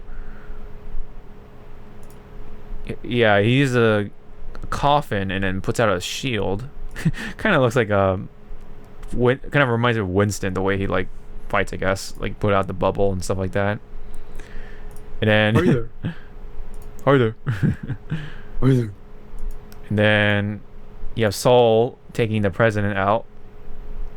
Get down, Mr. President. Yeah.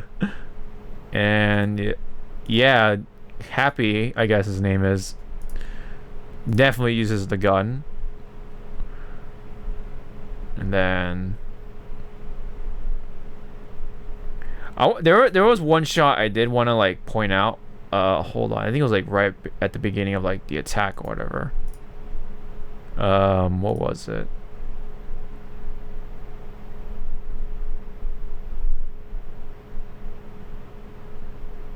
After this part? Yeah, just this whole like landscape, I guess you can say. Very much like a big It's pretty much Judgment Day. yeah, I mean pretty much Judgment Day with the missiles, but the I wanted to point out the landscape. It just looks like a giant like JPEG or something. Looks like very like flat. You leave them alone. Yeah. You know where the budget went. Yeah. Right. We're not gonna pretend. I like that there's like different like this guy on the table like he's dead or some shit.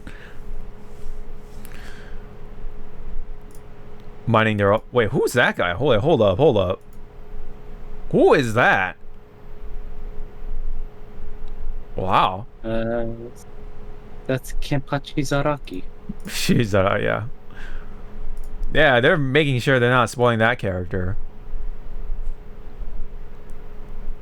Yeah, I wonder who that is. Is it just like a random holy knight or something? From this guy's like kingdom or whatever? Huh. Interesting. No, that's Scotty from FGO. FGO. In her new outfit. In her new outfit. Yep.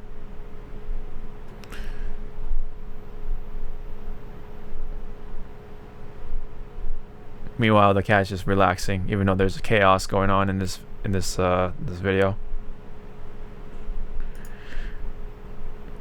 But yeah, I mean, it looks good. Dialogue seems to be pretty good, even on the English side of things. Happy Chaos. Happy? My name.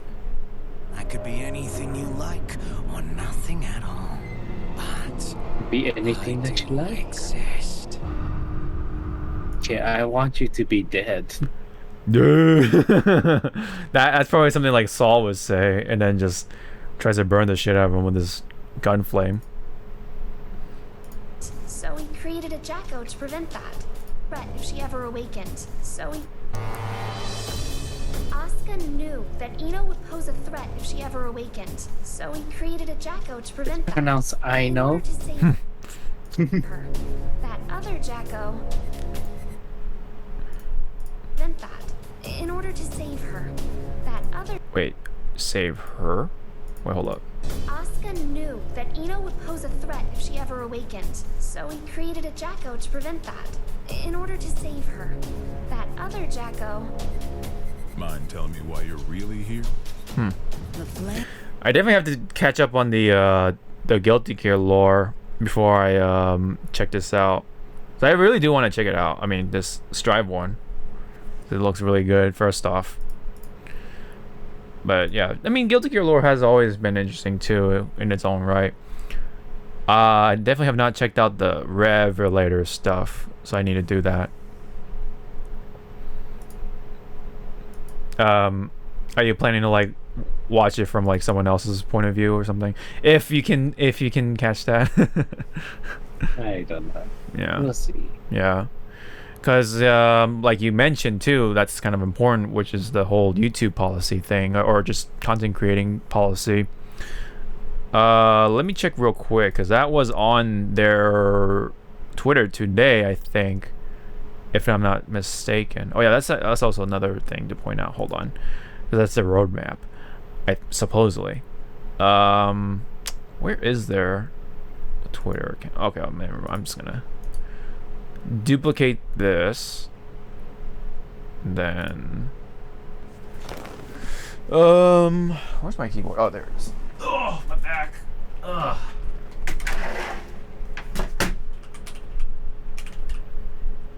There Okay, so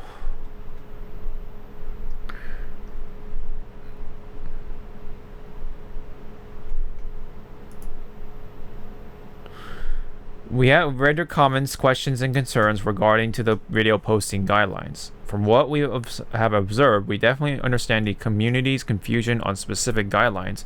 Rest assured, we will be coming out with the FAQs soon to hopefully clear up any confusion. Excuse me. There was the one before. Yeah, this one too. Yeah, this is the main one here. So the big takeaway is that it says here, we encourage you to create videos that include your creative input and commentary. You should not share game footage online without adding your own video or content. Also, you should not take assets from Arxis Works games, such as the voice, music, and items, and distribute them separately. And then before launch stuff, that's obvious. You may, okay, so the monetization says you may monetize your videos via YouTube Partner Program and similar programs on other video sharing sites subject to their guidelines. Collecting voluntary contributions such as Super Chat on YouTube and bits on Twitch is permitted as long as your video is also available for free to the public on YouTube, Twitch, or other video sharing sites. Obviously, you can't commercialize to your own benefit or whatever. That's obvious. But let's see. For example, do not charge users to access your videos and do not sell or license your videos to others for payment of any kind. Inappropriate content. We already know that. It's pretty obvious. Yeah, that's pretty much it. It doesn't really specify so far of like, oh, you can't specifically post. Oh, wait, hold on. Let me see. Maybe it's on top here. Based on the guidelines below, we encourage you to use game footage from ASW games for walkthroughs, tutorials, let's play, speedruns, reviews, reactions, and instructional videos to be shared on YouTube, Twitch.tv, yours website, or other video streaming sites. Okay, so yeah, it doesn't really outright say whether you can do the story let's play or not. I think, okay, so if we're just only going off of this, I think if you're commentating, right, if you're talking over the story mode, then you can post it, I think. But obviously if you are just trying to watch it alone, like, you know, without any voice or anything like that, then I think that's something prohibited. I think that, or yeah, prohibited. So I guess you do have to talk over it in order to make it valid or whatever. But that's just me gathering from here solely. Obviously they're going to clear things up, so we'll have to see if they'll even allow that or not, even if we do provide our voices in there. But otherwise, of course, you can provide your own gameplay and such.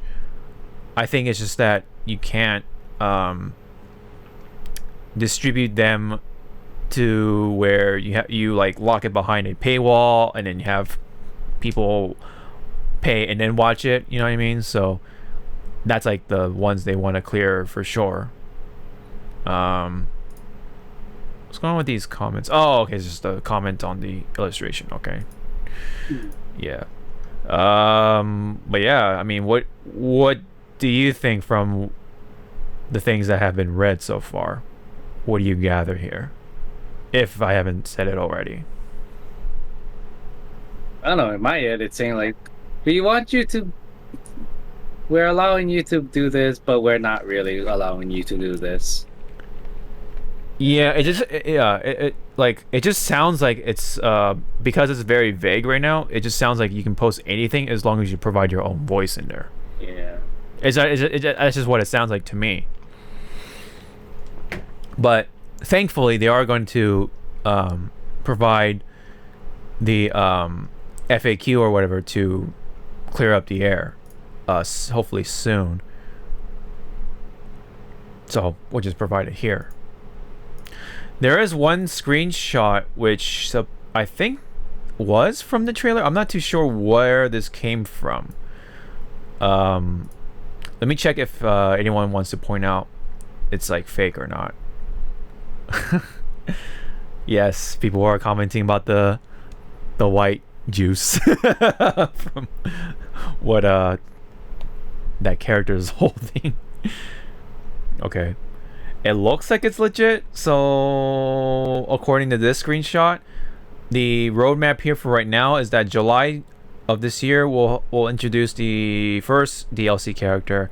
In August will be character number 2, and then in fall it'll be 3, 4, and 5. So I imagine if it's like October, November, and December. I think that's just kind of my guess anyway. Maybe it'll end at November. I don't know. With number 5, I don't know, but they kind of left it up in the air for the for 3, 4, and 5 because maybe they're not too sure still of who to add. And also that's when they'll add more of the stages, and also maybe like for like the very last DLC for this pass is another story. That's what it's called here. Okay. Sounds just about right for a DLC pass.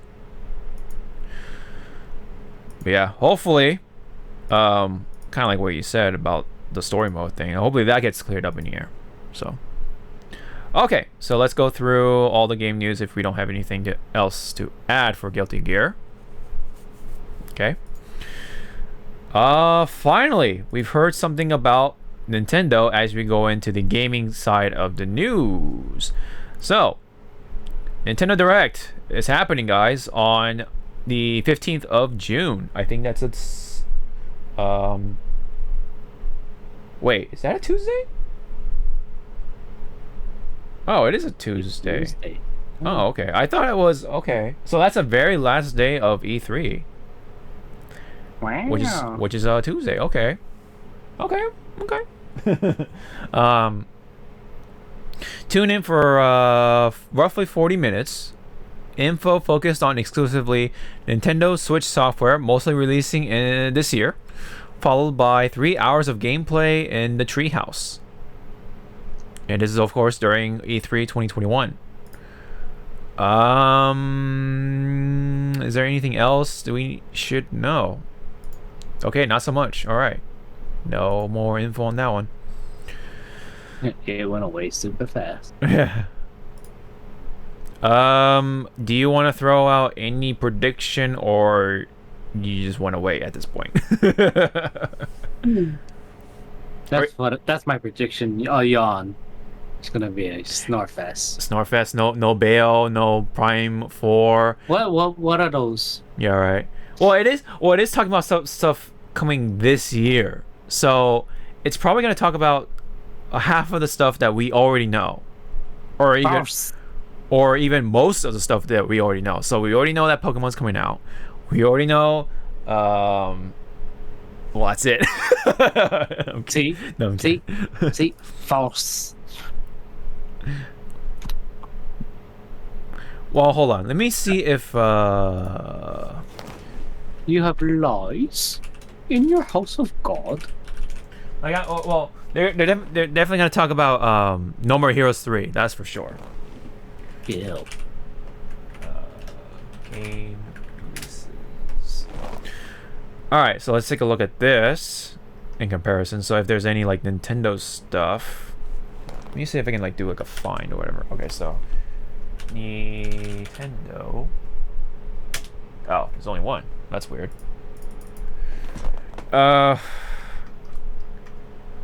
Let's see for. So at the end, oh yeah, so they're definitely gonna talk about Mario Golf, right? They're gonna talk about the Skyward Sword stuff. Probably have like one more trailer. What else? Monster Hunter Stories 2. Okay, so there's definitely stuff that we already know that's coming out for the Switch. World Ends With You. Great Ace Attorney Adventures.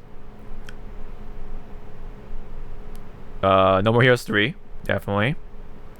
Maybe like King's Bounty 2. Maybe they'll mention that one. Falconeer. Sonic the Hedgehog, or Sonic Colors Ultimate.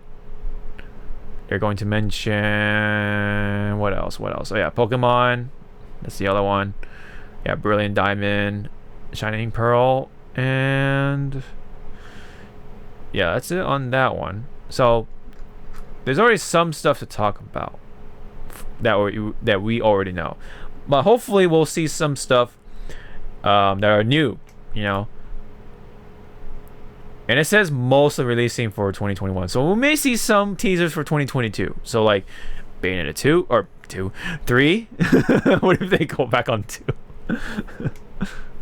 And then Prime 4, Metroid Prime 4 for next year. That's probably like the 2 games that are for next year. And then they'll definitely talk about the Smash character, the new Smash character. Right, that's an obvious one. Yeah,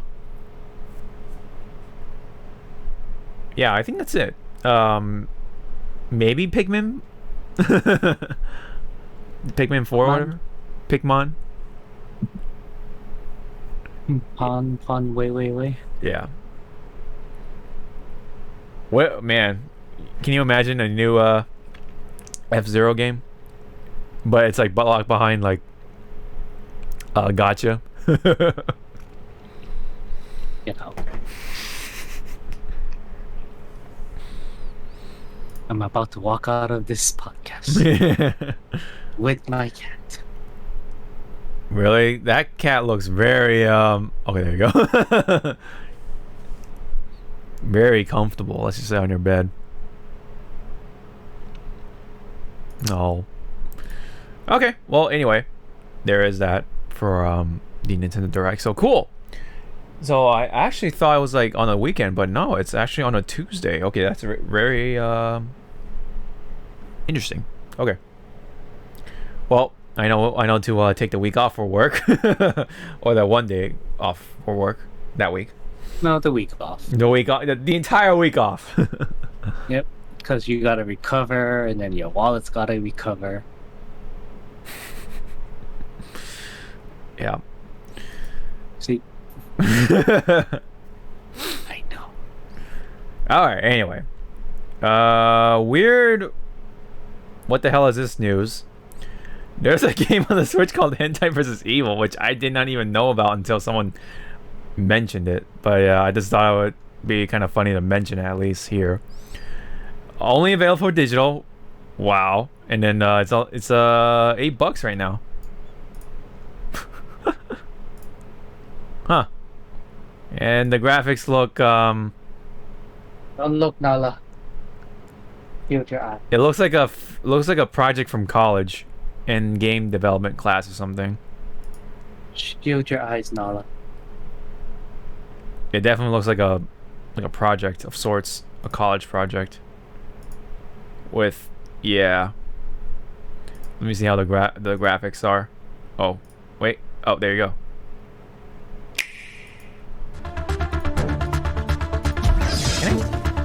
Can I turn this down, please?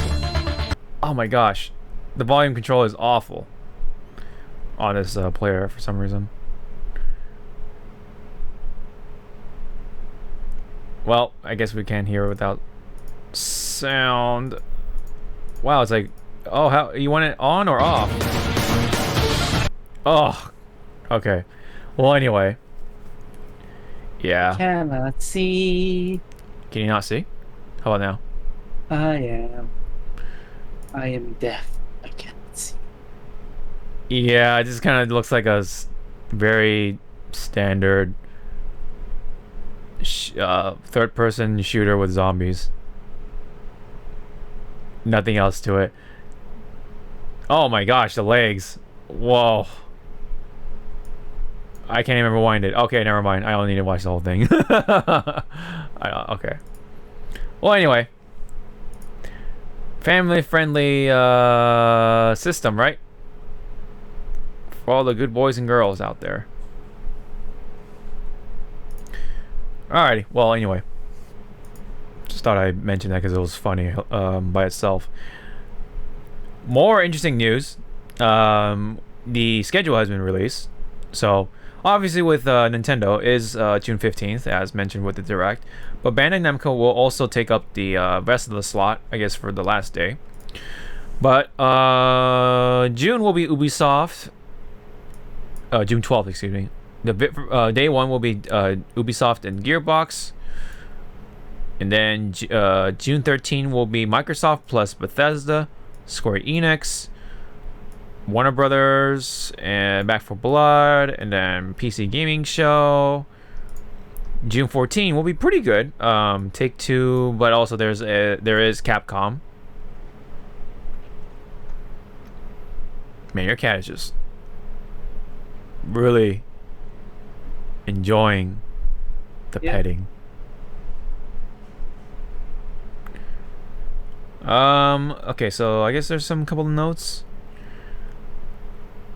I mean, this schedule is like, oh yeah, that's nice. I'm only gonna be watching like the last 3 days.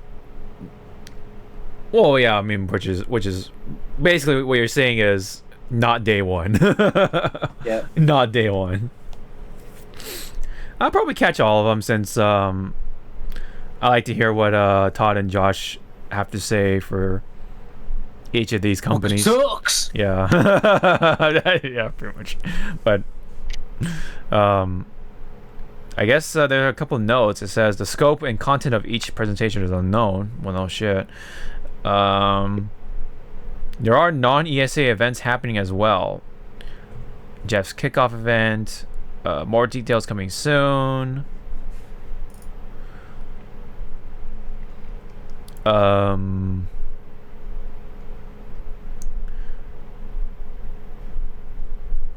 Okay, yeah, so this is just information we've already known from before, like the fan access stuff, which again, I don't know how this will all work out with the virtual aspect of the event. It's not. It's gonna explode into a million pieces. You have to install whatchamacall, Phantasy Star Online New Genesis in order to watch E3. That'd be pretty funny. But yeah, oh, sorry. Pretty much for me, let me go back to the schedule. Pretty much for me, yeah, I mean, I do look forward to, the last 3 days. I mean, the 3 days. And then, day one, kind of just watch it and just hope for a Rayman game, but not gonna happen probably. I think day one is gonna be absolutely probably the most dry one, and then you have a bunch of these ones. So it looks like they won't have much to show. Maybe, I don't know. Maybe that's why they only have 2 of these ones, because they're gonna take longer, right? And then the 4, definitely the first 3 I'll definitely watch. And the PC Gaming Show usually not something for me. Not much for me to watch or look forward to.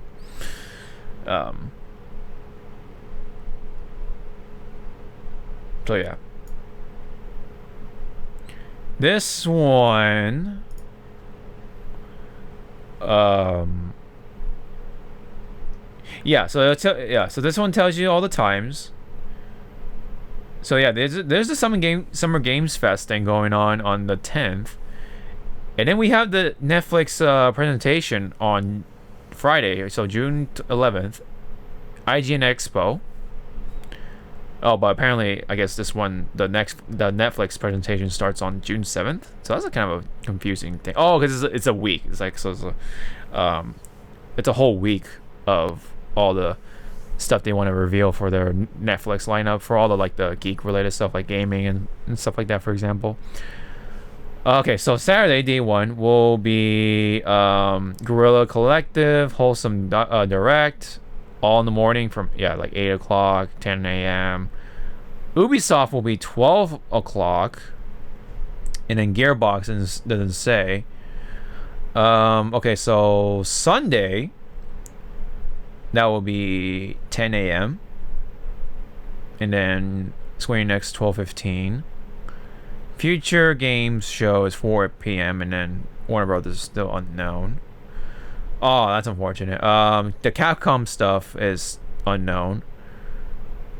Nintendo is 9 a.m. We already know that. Namco and other stuff, unknown as well. And yeah, that is worth noting.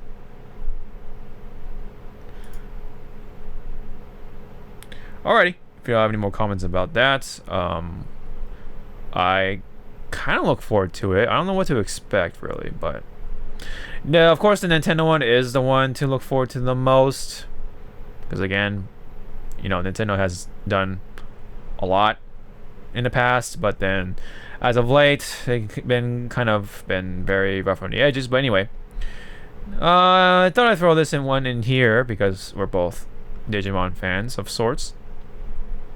There is a MMO involving with Digimon, but only in Korea, I believe. I saw your face. So this one's called Digimon Super Rumble. There's the title screen right there, I guess. Only in Korea. It looks pretty decent, although the environment looks too real. But that's just me anyway. But yeah, there's Agumon, Patamon, and Devimon. Look pretty decent. I think the quality of the screenshots aren't really helping much, but there's more of oh wow, it's like the original Digimon lineup right here from season 1, including oh, what was his name, like Genai or something like that. That old dude. And then yeah, and you see Tai right there. Oh wow, this actually looks pretty right there.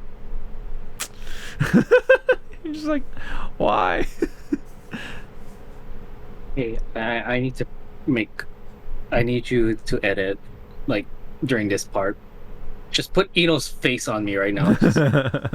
Just done with it. Just you have Ino's face right now. Yeah,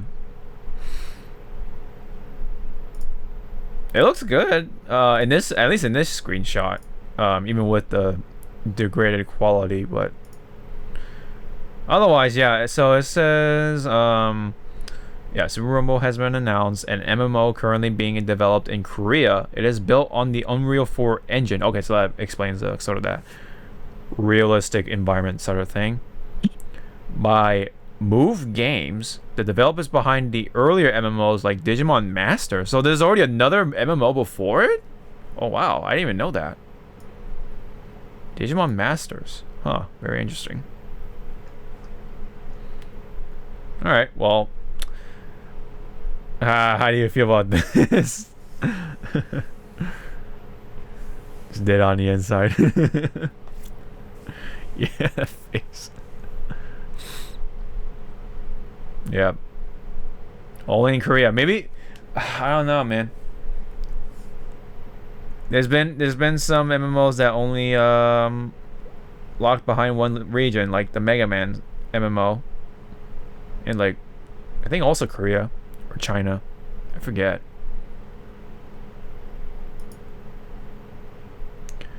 But yeah. That's just how kind of the situation of how it goes. Alright, meanwhile, some Shin Megami Tensei 5 news. Apparently this was a leak with the release date. Apparently it's going to be coming out November 11th of 2021 with the story and gameplay details leaked already.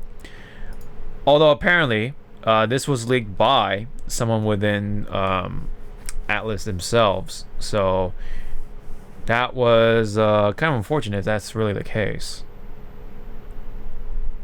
But let me see.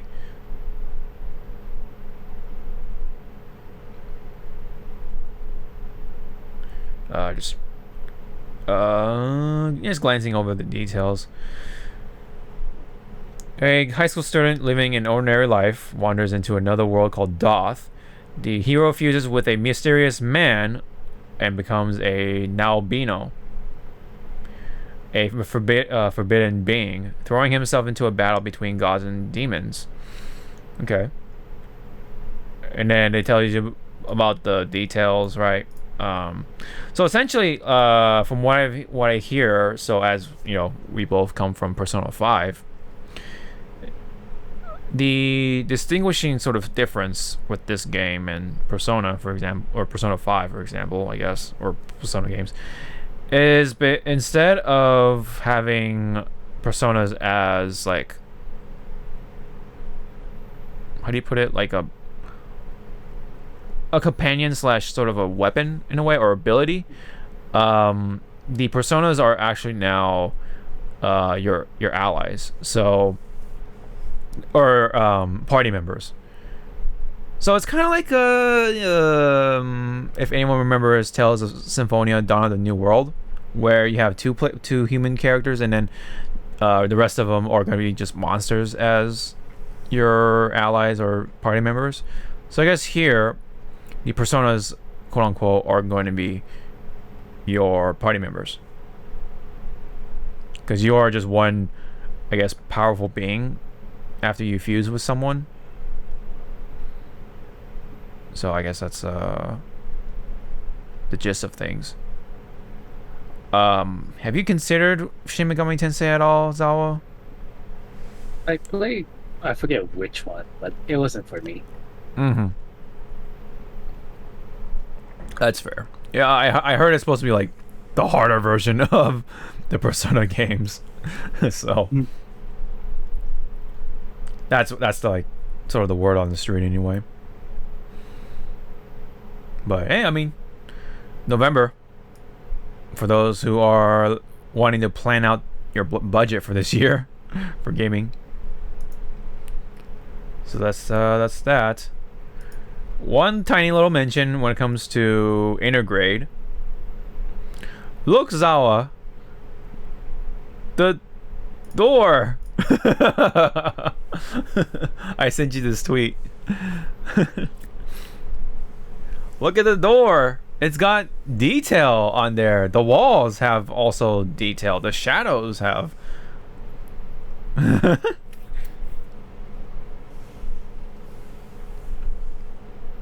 What is that magic? Yeah. I remember vividly of you complaining about like the textures and stuff like that, including the door. So there you go.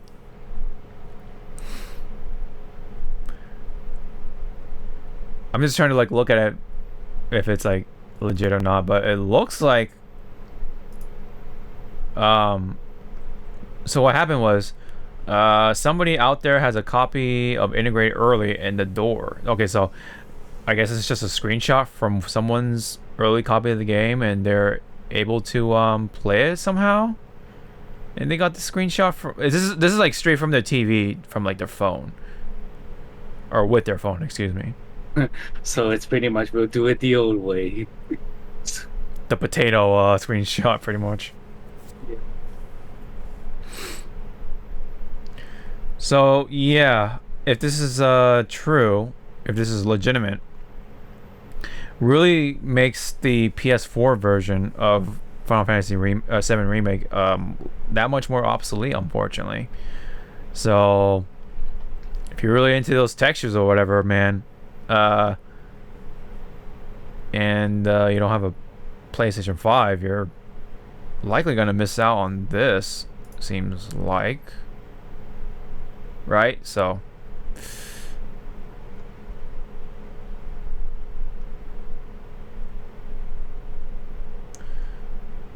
any comments on that? Oh, Zawa, did you hear me? Just in awe that it took this long. Yeah. With textures. Uh-huh. It's like a dream come true. Mm-hmm. Am I gonna replay the damn game to just tease the textures? No. Yeah, right. Well, maybe, since I already beat it in hard mode. Maybe. Just to see how much of a joke normal mode is gonna be, since I have Mac, like pretty much end game gear. Mm-hmm. Oh, did you upload your save data from your PlayStation 4? I think it was, and then you can. I don't know, because how I did it, I uploaded it long time ago, Yeah. and then I just re-downloaded it on my PS5, and this was before the update, and I was able to play my save file. Oh, that's right. Yeah, You know. I think. Yeah, I think. Yeah. I think I already did that then. Yeah, because there is a way to do it in game, where you can start if you play on your PS4 right now. There is an option in the start menu to upload your save data to your PS5 somehow, or at least to the cloud or whatever. Yeah, So that's where I re-downloaded it from, was from the cloud, and it worked. So I don't. yeah, I think there wasn't a need to put that. Well, I mean, I guess it just makes it more streamlined, but you can definitely just do it from the PlayStation, like regardless, right? So, because that's how I tested. Oh yeah, because I tested my Monster Hunter like day one, because I just wanted to see how it performed, and I have my save data there, so it should have my save data there at that point then, right, for Final Fantasy Remake. But yeah, hopefully that's the case. I'll probably like double check or some shit, but I just want to get through the damn story. Like if I have to if I have to really start over, fuck man. But whatever. I mean, I'll probably like try to see if I can save my data or revive my save data. I don't know if there is some trouble, but I'm sure it's okay. But anyway, let's move on to the next thing. So we have been talking about Pokemon cards more often here. So there's an update on that one. So I mentioned that the Evolving Skies set, which is the English set for this coming August, is going to consist of the Japanese Eevee Heroes set, and then whatever the Rayquaza and Duraludon set were going to be. So these two sets in the Japanese set have been revealed now. So one is called Skystream, I believe is called. Yeah, Skystream and Towering Perfection. So Skystream, obviously, that's with Rayquaza right here. You can see with the VMAX. And then the Towering Perfection is going to have Duraludon VMAX right here. So I'm sorry, I thought the cloud next to Rayquaza's head is like a little brooch. Oh Like a yeah. rose brooch. yeah. It's like, oh, that's cute. Mm-hmm. It looks like it also kind of looks like a halo as well, almost, but like I guess more like a demonic evil sort of way. But it does look. I mean, it does look good for a VMAX card. The Duraludon one, I wish you can kind of see the face a little more, but obviously, the highlight is just the whole body, which is supposed to be looking like a big building or a skyscraper. And also, what's also big for this set is that the dragon element or dragon type is coming back to Pokemon cards. So in the past there was a dragon type available, but they killed that off, I guess, for at least for the start of the Sword and Shield sets. Meanwhile, Fairy is still gone. Okay, that's a lot of rules to explain, but anyway, Jesus. yeah, what the rules changing and stuff like that, they killed off the fairy types, so that's why you don't see fairy types nowadays, at least for now. So instead, the fairy types are like either psychic or anything else. They only have a few types in the card sets, or the trading cards. So there's no ice, there's no ground, there's no rock, that sort of thing. But for this one, they're making a return with the dragon types, so that's kind of cool. I mean, I don't play the game myself, so I don't really know what that means for the meta, but I think that's worth mentioning, though. So, meanwhile, there's other cards that have been revealed. There's some of the commons and uncommons, like the Applin, for example. Flaffy. No, this is Flaffy? I forget. Well, no, it's Mareep. Yeah, I think that's Mareep, and then this one is Flaffy. And then the Ampharos is right here. And we have a V Dragonite right here. Looks pretty cool. He's trying to bro fist you. Yeah. Got that fist bump. Yeah, pretty cool. I wonder if that's what's his name? Lance's Dragonite. I know, right? Yeah. It just goes ape shit in that one episode. Mm-hmm. Rayquaza with that Rapid Strike mechanic does have a V available. You mean Rasengan? Rasengan, yeah. Who's doing Rasengan pretty much. Which I'm not sure what that's supposed to be. Is that Dragon Pulse? I'm not sure. I don't know. Yeah. Just call it Rasengan. Rasengan, yeah. There's the VMAX from before. A couple of other cards. Like the Applin, or the dragon version of the Applin, I guess, and then the other version. I forget the official names for them. Oh, and then this one is a chick. I believe her name is Zinnia, right? Yeah, Zinnia from... which version was she from? I forget. Was it like black and white? I think it was black. I don't know. It's been a while. I hope to see a full art trainer card of her. That'd be sick. I like her design. Although I think her personality people have mixed feelings about. But I do like her design. Other cards, there's Dialga, Hollow, Rare. More Vs, like the Noivern right there. Duraludon V, of course. That one looks pretty cool. I like that one. You can see the face more. He's gonna fire something like a zap. It looks like a zap cannon. Maybe. VMAX from before. For Duraludon, Raihan. Oh man, I want to see a full art trainer card of Raihan, man. Oh man, I definitely want to pull that card. Gay. Yeah, coming from you, right? It's funny. Here are some promo cards. I don't know if this is like only available for Japan or not, but there you go. Looks pretty neat. I do like both of these cards. You only get to see Duraludon from that angle, so it looks a little weird, but interesting no less.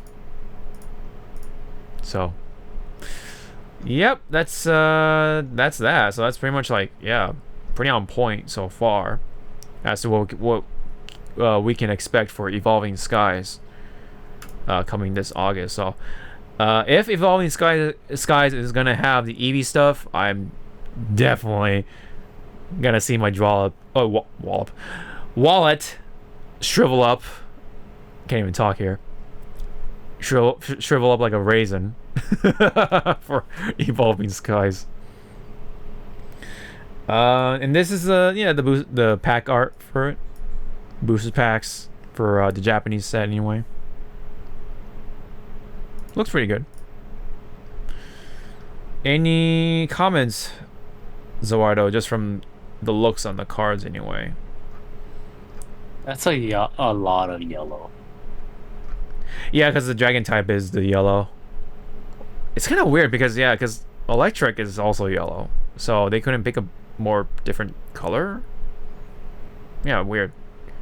I mean, granted, it's a bit of a darker yellow, with the little textures and stuff like that here and there, but really, yellow? Yeah. That is a funny thing you pointed out. Oh yeah, there's Drampa. Wow, look at this Drampa, dude. Holy shit. Looks interesting. Huh. Well, hope to see the full art trainers later on, or hopefully soon enough. But if this is the set though, like Evolving Skies with the EVs and the Rayquazas and stuff like that, it's gonna be a big set for people to chase, man.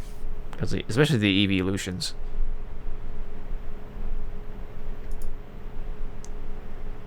So hopefully that can happen.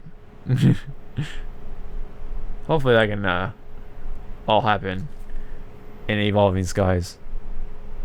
But meanwhile, Chilling Reign, that's gonna come with the legendary birds and Blaziken and a couple other Pokemon as well. So that was gonna be pretty good. Unless you really like the legendary birds, and it's like that's something for you, you know. Legendary birds. The birds. Bird up. Yep. Yep. The birds. Alrighty. Time to wrap it up with some movies, Netflix, anime, that sort of stuff. Skip, yes, skip, yes, skip. I don't know what you're saying, so I'm just gonna go with everything. So Damn it. So there was a little anime, short anime from the kids channel, which is unexpected. Anime. Little short anime. We live in America, sir. It's pronounced anime. Yeah.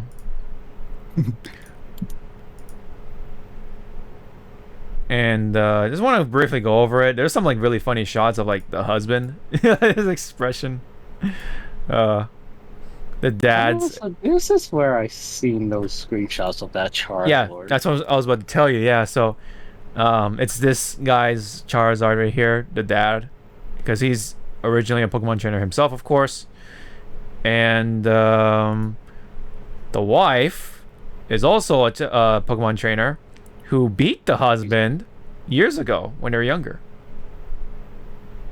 I don't know if she... Oh, sorry. Let me guess. She pulled a Chi-Chi. That's how she got her husband. Well, I don't know about Chi-Chi specifically, but they, of course, married at some point, became a happy couple, and raised a kid. And that kid wants to be a Pokemon trainer, and then the mom's like, no, you're too young, or something like that. Whatever the reason is. I want to be a Pokemon trainer. No, you're gonna be a bank accountant. Yeah, right. Or a doctor, nurse, whatever. Or you're gonna be a nurse Joy, even though you don't have the Joy genes or whatever. Yeah, even though you're not part of the Joy family. Yeah. Yeah, it's this guy's face is just really funny. I'm scared. Yeah, he's just like kind of happy or whatever the whole time. He's like yeah. Yeah, he does have that cat the cat lips or whatever. Look at that, he's just kind of very like happy go lucky kind of guy. He's like, that's right, girl. You can be whatever you want to be, but don't tell your mom. Mm-hmm.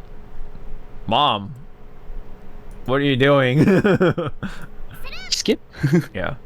ありがとう。応援しているよ。なのにママったらパパがなれなかったのにつぼみがチャンピオンになれるわけありません。 Yeah, Papa stopped as a Pokemon trainer, so I kicked his ass. Yeah, kinda like that. He's looking at the husband. He's like, I don't know. He's like, I'm stoned right now. Yeah.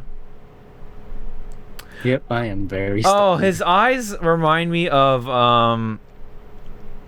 the three brothers or some shit. It was like Ceylon. It was Ceylon. I forget the red guy, and then there was the water dude, because they all have like the three, like Pansage and the three monkeys or whatever. The three like monkeys that represent like the herbs or whatever. I forget their names. Their eyes are like that. Like they have like the weird like eyebrow, the eyelash thing going on, and then like the iris, but no the white area or whatever. The sclera, I think it's called.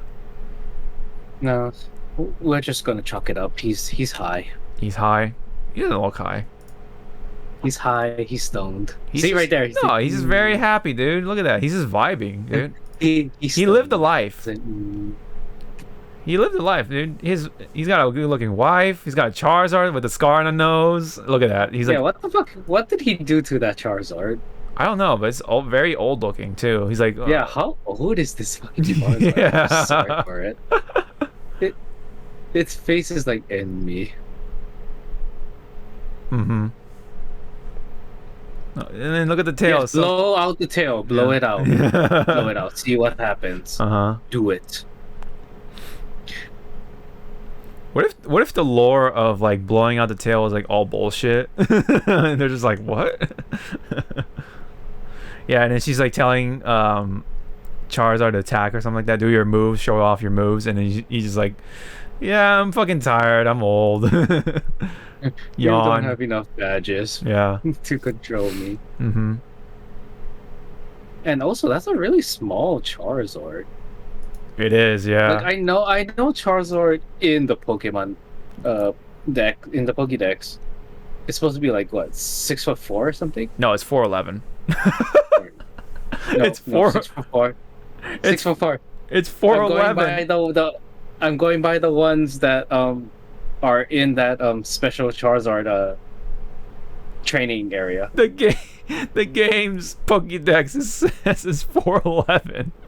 So this is more of an appropriate size, technically. Yeah, but I'm going by the actual size, you know, from that. Holy shit! How many? Yeah. How many potions and Pokemon. That's us. That's how we do it.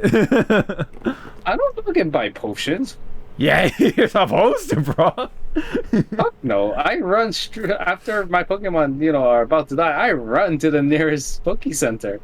No, so you don't heal it immediately. You're just gonna be, you're gonna be like, or hold on, Caterpie. Hold on. Hold on, Pidgey. Oh, Pidgey, fuck that. Spearow. Spearow? Oh, you're a Spearow kind of guy. All right. Well, hold on, Spearow. Hold on, Spearow. Yay, we got a Spearow. Ooh, what is that Pokemon? Goodbye. Mm-hmm. Exactly. There's a Pikachu, of course. Dumb bitch. She's just trying to catch Pokemon outright, just straight up. So, I would like to show you the ending, but I'll leave it to that. Leave that to your own time. She doesn't catch any Pokemon. She dies from hypothermia because she's an idiot. How did you know? But no, I mean it was neat. It was cute. It was wholesome. Only on the kids' channel of Pokemon, I guess. But anyway, that's it from that one. But I think you should take a look at that one because it is nostalgic, especially by the end of it. And yeah. Anyway, good stuff from Pokemon. More on the new movie side of things. Donnie Yen joins the John Wick 4 cast. So we have known Donnie Yen as Ip Man, who was the master of Bruce Lee, and of course pretty much the grandmaster of Wing Chun. Not the inventor, of course, but he's like a very sought after master of Wing Chun. And yeah, so he taught Bruce Lee, and then Bruce Lee incorporated that with a lot of the other styles, and Bruce Lee became Bruce Lee. And yeah, so the Ip Man movies have really been pretty good for what they are, all thanks to Donnie Yen's performance, and of course sort of the choreography and the team and stuff like that. I did come to like them, even though I think they're only available in the original language, of course, and then whatchamacall, I don't really have the dubs available. I'm not sure. Are you familiar with the Ip Man movies? Yes. Yeah.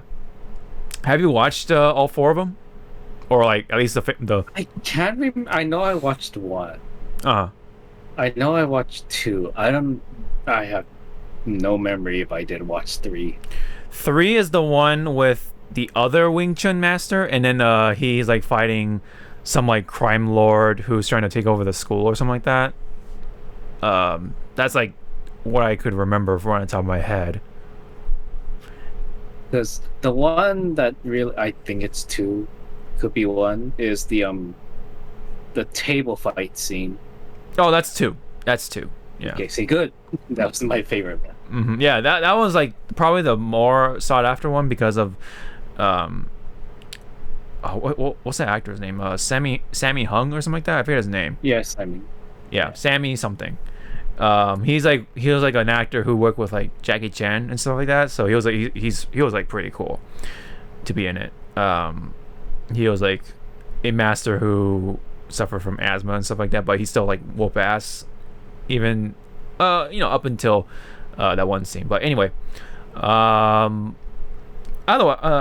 way though, Don Yen, he's great. He can speak English too. Like he was I forget his name from Rogue Squadron, or not Squadron. Yep. Rogue One.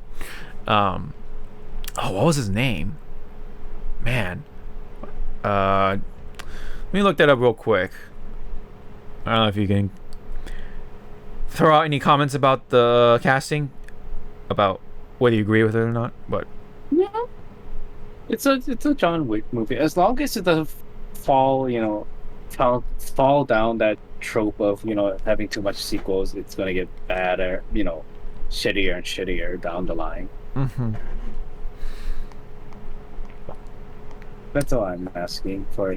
John Wick #4 not to fall down that hole. Yeah, I definitely agree with that. I mean, have you seen all of the John Wick movies? There's 3 of them, so I mean, yes. Yeah. I mean, they've been pretty consistent. Like of course, there's the first one, right? But then pretty much 2 and 3 like pretty much amp it up from 1. So obviously 1 is like, the one that sets up everything, right? And then you watch like 2 and 3, and they kind of like blow the first one out of the water, I guess, like in a way, more ways than one, I guess. Oh, I forgot. Yeah, he was in the Mulan movie. Oh my gosh, I kind of forgot about that. See, because Mulan sucked. No, he was in the live action Mulan as the commander. Yeah. Yeah. I mean, he was cool. Like the way he fought, like he was great. But it's true. Okay, so his name is kind of hard to say from Rogue One. Is Chirrut? Huh. And then I remember he had the bodyguard with him all the time because he blind. He wasn't blind, he was deaf. Remember they what do you call it, when they're like smuggling him away, they put a bag over his head, or the rag over his head, and he's like, "Are you kidding me? I am blind." Oh man, that shit was funny. What is your name? I am you. And you are, and he's me. You is blind. You is blind. I'm not talking to you. Who are you? I am you. No, not you, him. Yeah. Me. I do want them to make another Rush Hour, but I really don't want them to, if that makes sense. Mm-hmm. Yeah, it's kind of hard to make one today, without making the stereotype too far or whatever. There's kind of a lot of that back in the day. Kind of like, well, I shouldn't say kind of. There is stereotyping, like, but they it was just kind of that period of time, during that time. It was just kind of the time where people just didn't really like comment too much about that whole thing. But anyway, let me see. Just trying to look over anything like worth noting. Yeah, holy shit, he's like in a lot of movies. He's from what I can understand, he's like a big star in Hong Kong. Okay. So yeah, from Hong Kong. Didn't want to get that mixed up with just straight up China, you know. But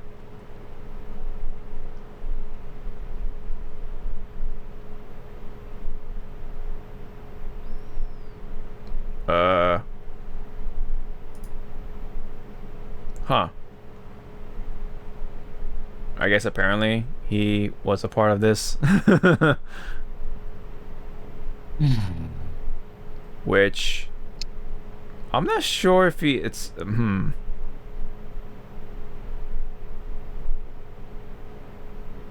know. I do not know. People don't seem to be bothered by it, so I don't know. Apparently he was part of blackface, but not. That looks like it's his natural skin color. And he's just wearing the outfit. You know what I mean? So yeah, he's just wearing a big afro, whatever. He's not like wearing like offensively like big or offensively exaggerated features of, you know, said race. It looks like he's just himself with a big afro. Like I don't really see that as a black face or whatever. Anyway, all right. And he also looks like he just went to a tanning booth. Yeah. That's just kind of what it looks like. Any more orange or is it orange? I don't know. He might look like Gonguro. Kinda. If only he had a blonde wig, right? That would, like, Jesus. Yeah, right. That would like complete the Gonguro like package. But anyway, I think it's cool that Johnny Yen is going to be joining John Wick. It's from what it sounds like, he is going to be like a veteran assassin and probably work with John Wick at some point or met up with John Wick at some point. From what I read up, so I think it's in here of what his character is going to be like. I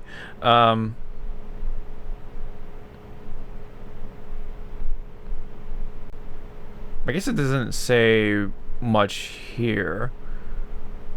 There's like a just kind of bit of fluff, but yeah, just know that the Ip Man star Donnie Yen is going to be joining John Wick, so cool. Look forward to seeing what he does. Alrighty, meanwhile, on the superhero side of things, there was a teaser for a new Shazam, I believe. Oh jeez, that's gonna be super loud. It just shows shots of... Why is it so dark? Yeah, Shazam. Yep. Probably would have been a good idea to have like one light on. Yeah, and it just loops back to here. Yeah.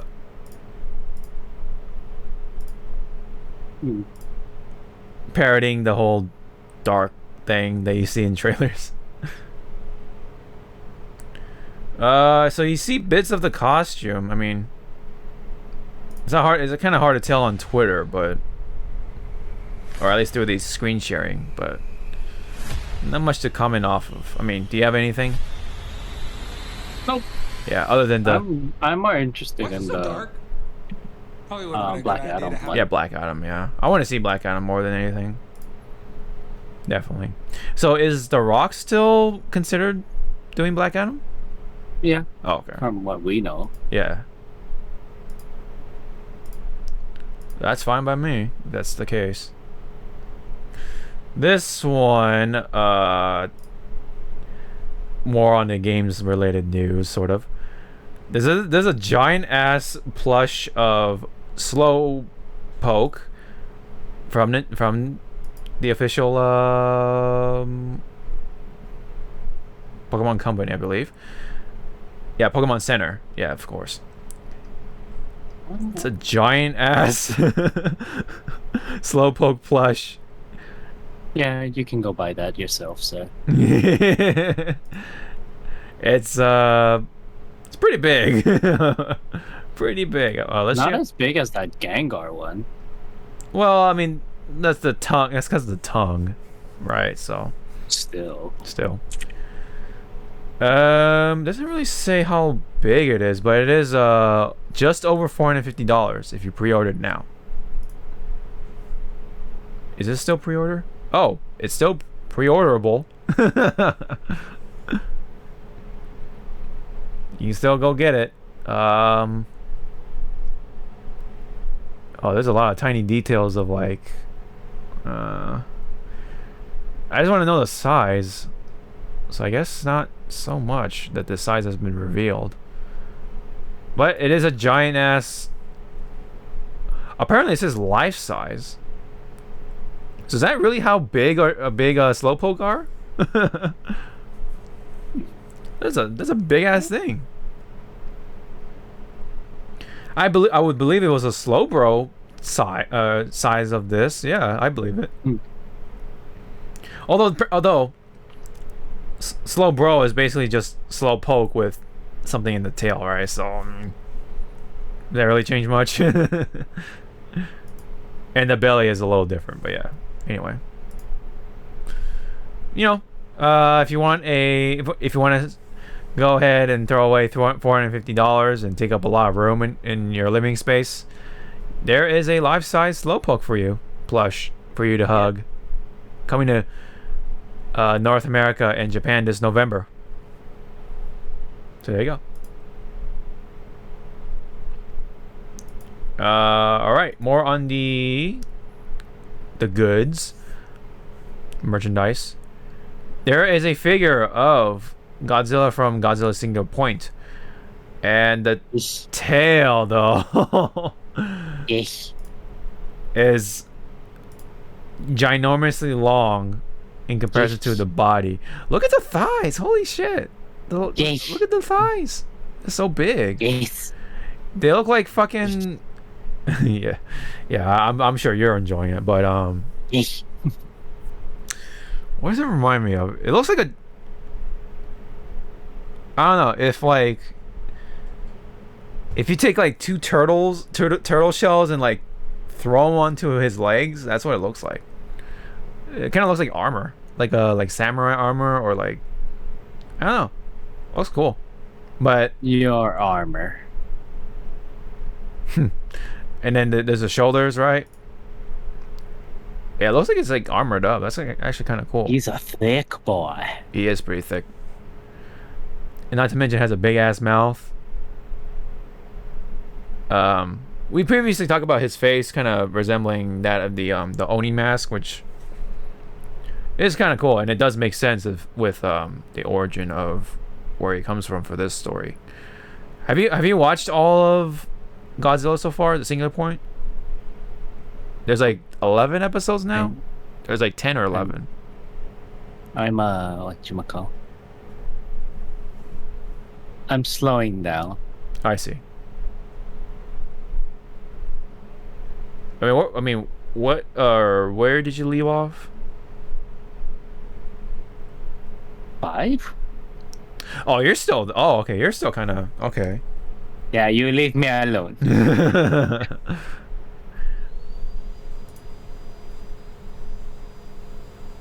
But yeah, there's a figure of it, and it's got a big ass tail. So you need to know. This was kind of old, but we didn't get to take a chance to talk about it at least for a little bit. With Demon Slayer's movie, Mugen Train, which has been released here, at least for a couple of days or whatever. It was like a limited release, I think. But anyway, in Japan, has grossed over 477 million worldwide, which I believe makes it the first film in Japan to ever make that much money. So that's pretty big for an anime movie like this. Like not even like Miyazaki has accomplished that, you know. In yen, it's 40 billion yen. So with that, it has become the fastest and highest grossing Japanese film of all time, surpassing Spirited Away in every regard. In addition, the film made around 477 million worldwide. Oh wow, okay, so that's worldwide. Demon Slayer Mugen Train is just shy of $500 million in generated box office sales. And I know you already watched the movie and all that stuff, but you said pretty much like you see where the budget went, but whenever like the high budget parts come up, do they look good? Yep. Yeah. As always, it's like, wow, this scene is really cool. Few scenes later, why do they look half drawn? Texture. That's just texture. Yeah, that's just kind of how it goes with like most of the anime movies, especially from the shonen lineup, like One Piece, for example. Which I need to catch up. I need to catch up on the One Piece movies. I forget where I left off previously. Just rewatch all of them from the beginning. Might as well, right? I mean, but aren't the guys watching One Piece right now, or? Well, not currently, no. Mm. Yeah, because they're kind of like taking a break, I guess. They're on break, on hiatus. Everywhere. Yeah. I'm the one who's just reading the manga right now. I'm like in that phase again where I'm just letting the anime simmer, and I'm just gonna just blow over it like in a couple of sittings. But the manga, I'm always like caught up to it, so keep myself updated, which should check it out a little later. But anyway, that's pretty big. I mean, what do you think of all this making that much money?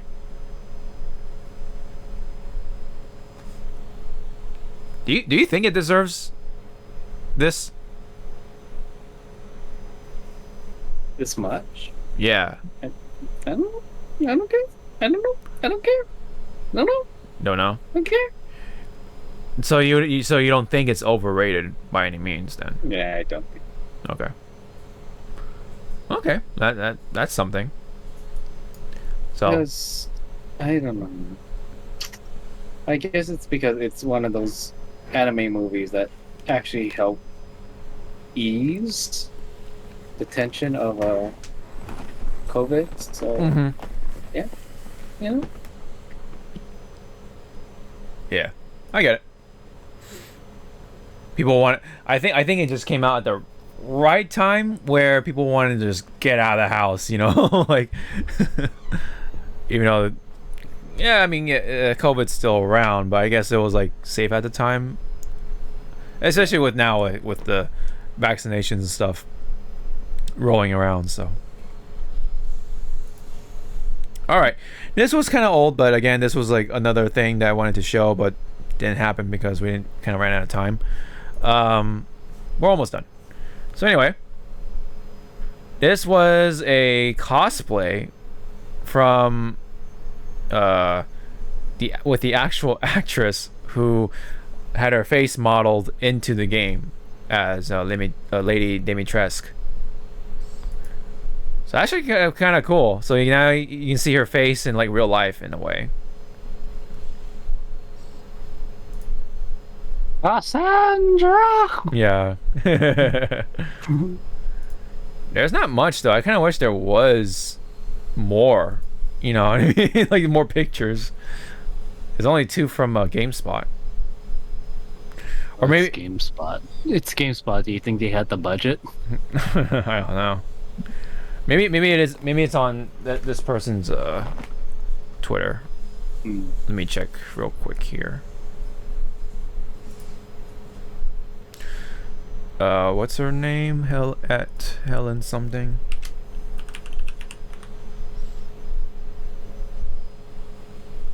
Helena.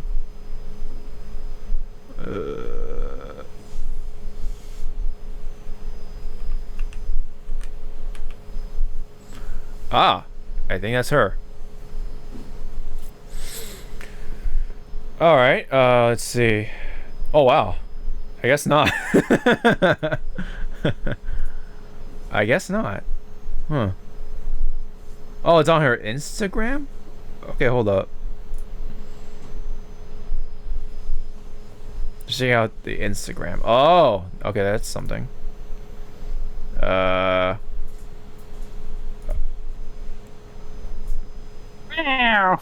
that's something. Okay. Okay. There's a couple more pictures. There's a silhouette one. Looks pretty cool. But then you have, yeah, okay, there's that one from before. Oh, can't really blow that up, unfortunately, but yeah. Okay, I guess that's just one more picture. Oh, but you do get to see her face. Yeah, I see, like referencing Dimitrescu. Okay.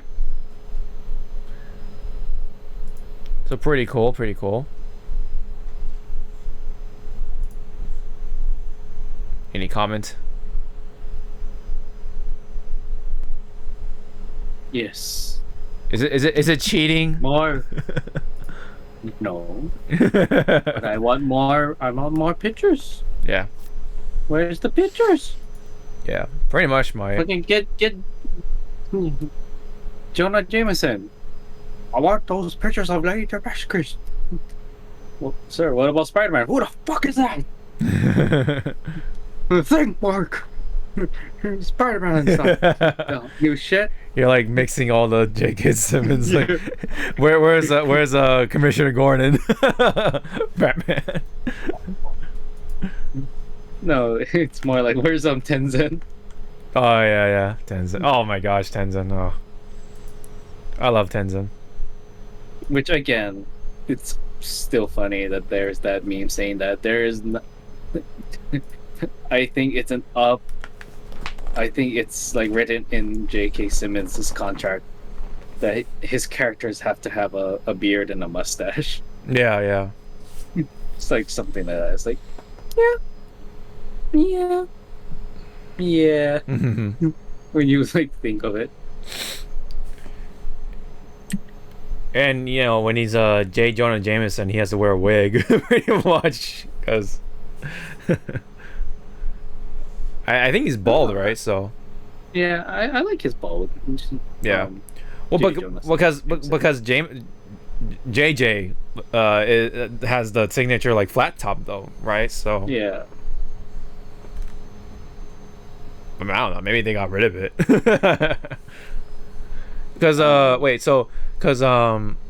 Far From Home, when he appeared, spoilers I guess, but did he have a flat top? Did he have hair? No, he was bald. Was he bald? Oh. Wait, why are you asking me these questions? You have a rig right in front of you. You can go on YouTube and type it. Well, I don't want to get claimed. Okay. Well, no, just put it on silent. You know, mute it. You're just watching the scene. All right. My God. Jonah Jameson. Far From Home. There you go. Oh, man. Oh, he is bald. Okay, you're right. Oh, wow. He's got a bald head. Bald head. Well, let me just. Oh, what? It's 10 minutes? I thought it was gonna be just that clip. Hold up. I just want to pull that clip. There you go.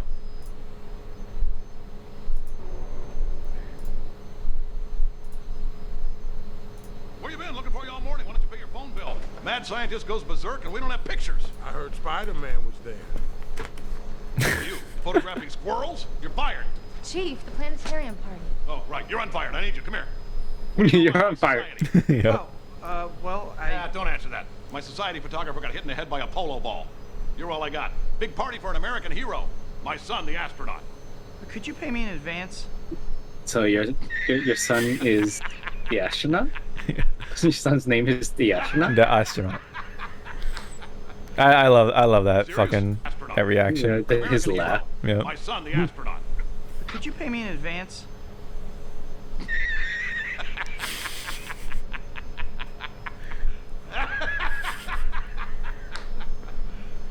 You serious? Pay you for what? Standing? planetarium tomorrow night, 8 o'clock. There's the door. There's a door. Oh man. I love J.K. Simmons. Apparently, my friend who does like acting for background characters has met up with him once, and then Simmons apparently wanted to like talk to everyone, or like at least like the cast members, and he said he actually wanted to like get to know them and stuff. And my friend said that he was like really cool, like really nice, and pretty fit too. Like he was like doing push-ups like during See, I forgot what movie he was trying to snag the lead role, and he went full on like workout.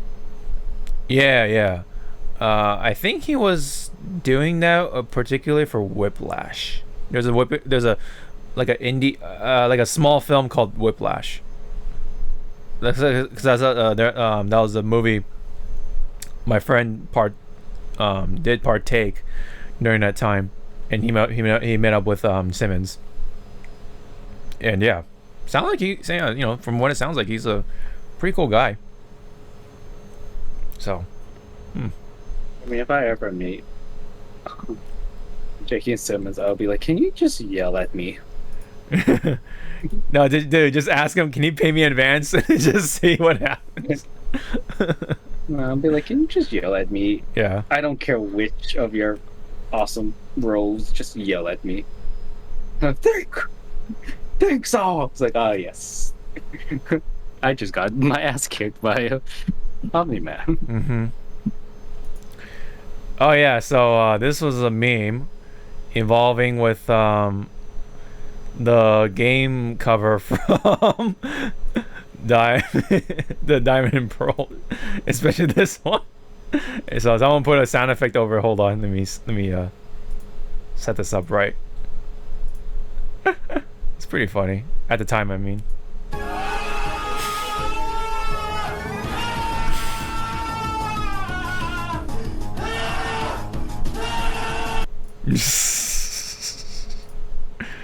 Oh man.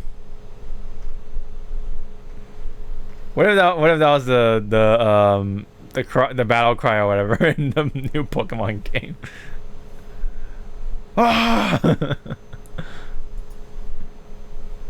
Anyway. Alright, well, there is one more video. We did go over time a little bit. Yeah. There is one more video. It's a cat. I sleep. Yeah. There's a cat and just will not get off of the tablet. Fuck you, Mom. Yeah, just look at the cat. Fuck you, Mom. It's warm. Yeah. Fuck you, Mom. Look at the body. Long boy. Mm-hmm. That's when I'll be like, okay, that's it. Yeah. Try to play nice. Do your cats like ever like cling on to like the PC because it's like super warm? I don't know, Nala, do you? She's like, yes, PC. Can I lay on a PC? Damn, she is. Do you do that? She is kind of awake now. Do you do that?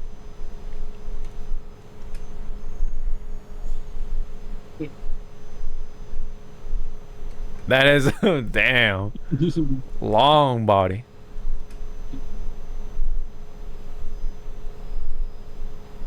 Are you sure you're not a Dynamax?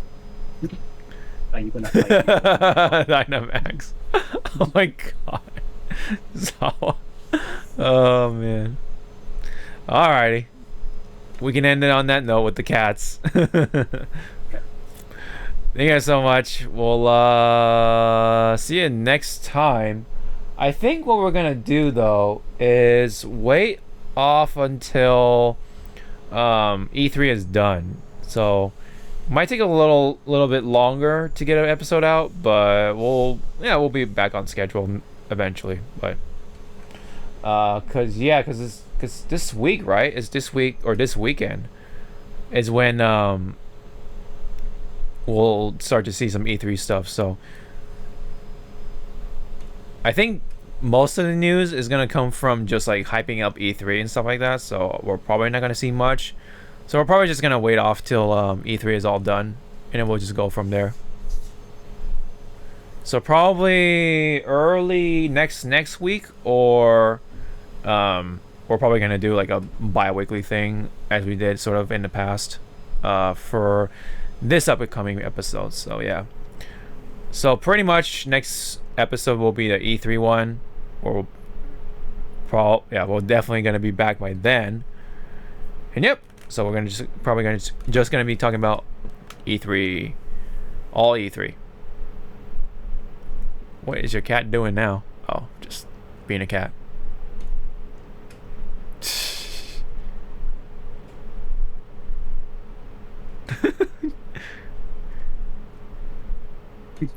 Alrighty.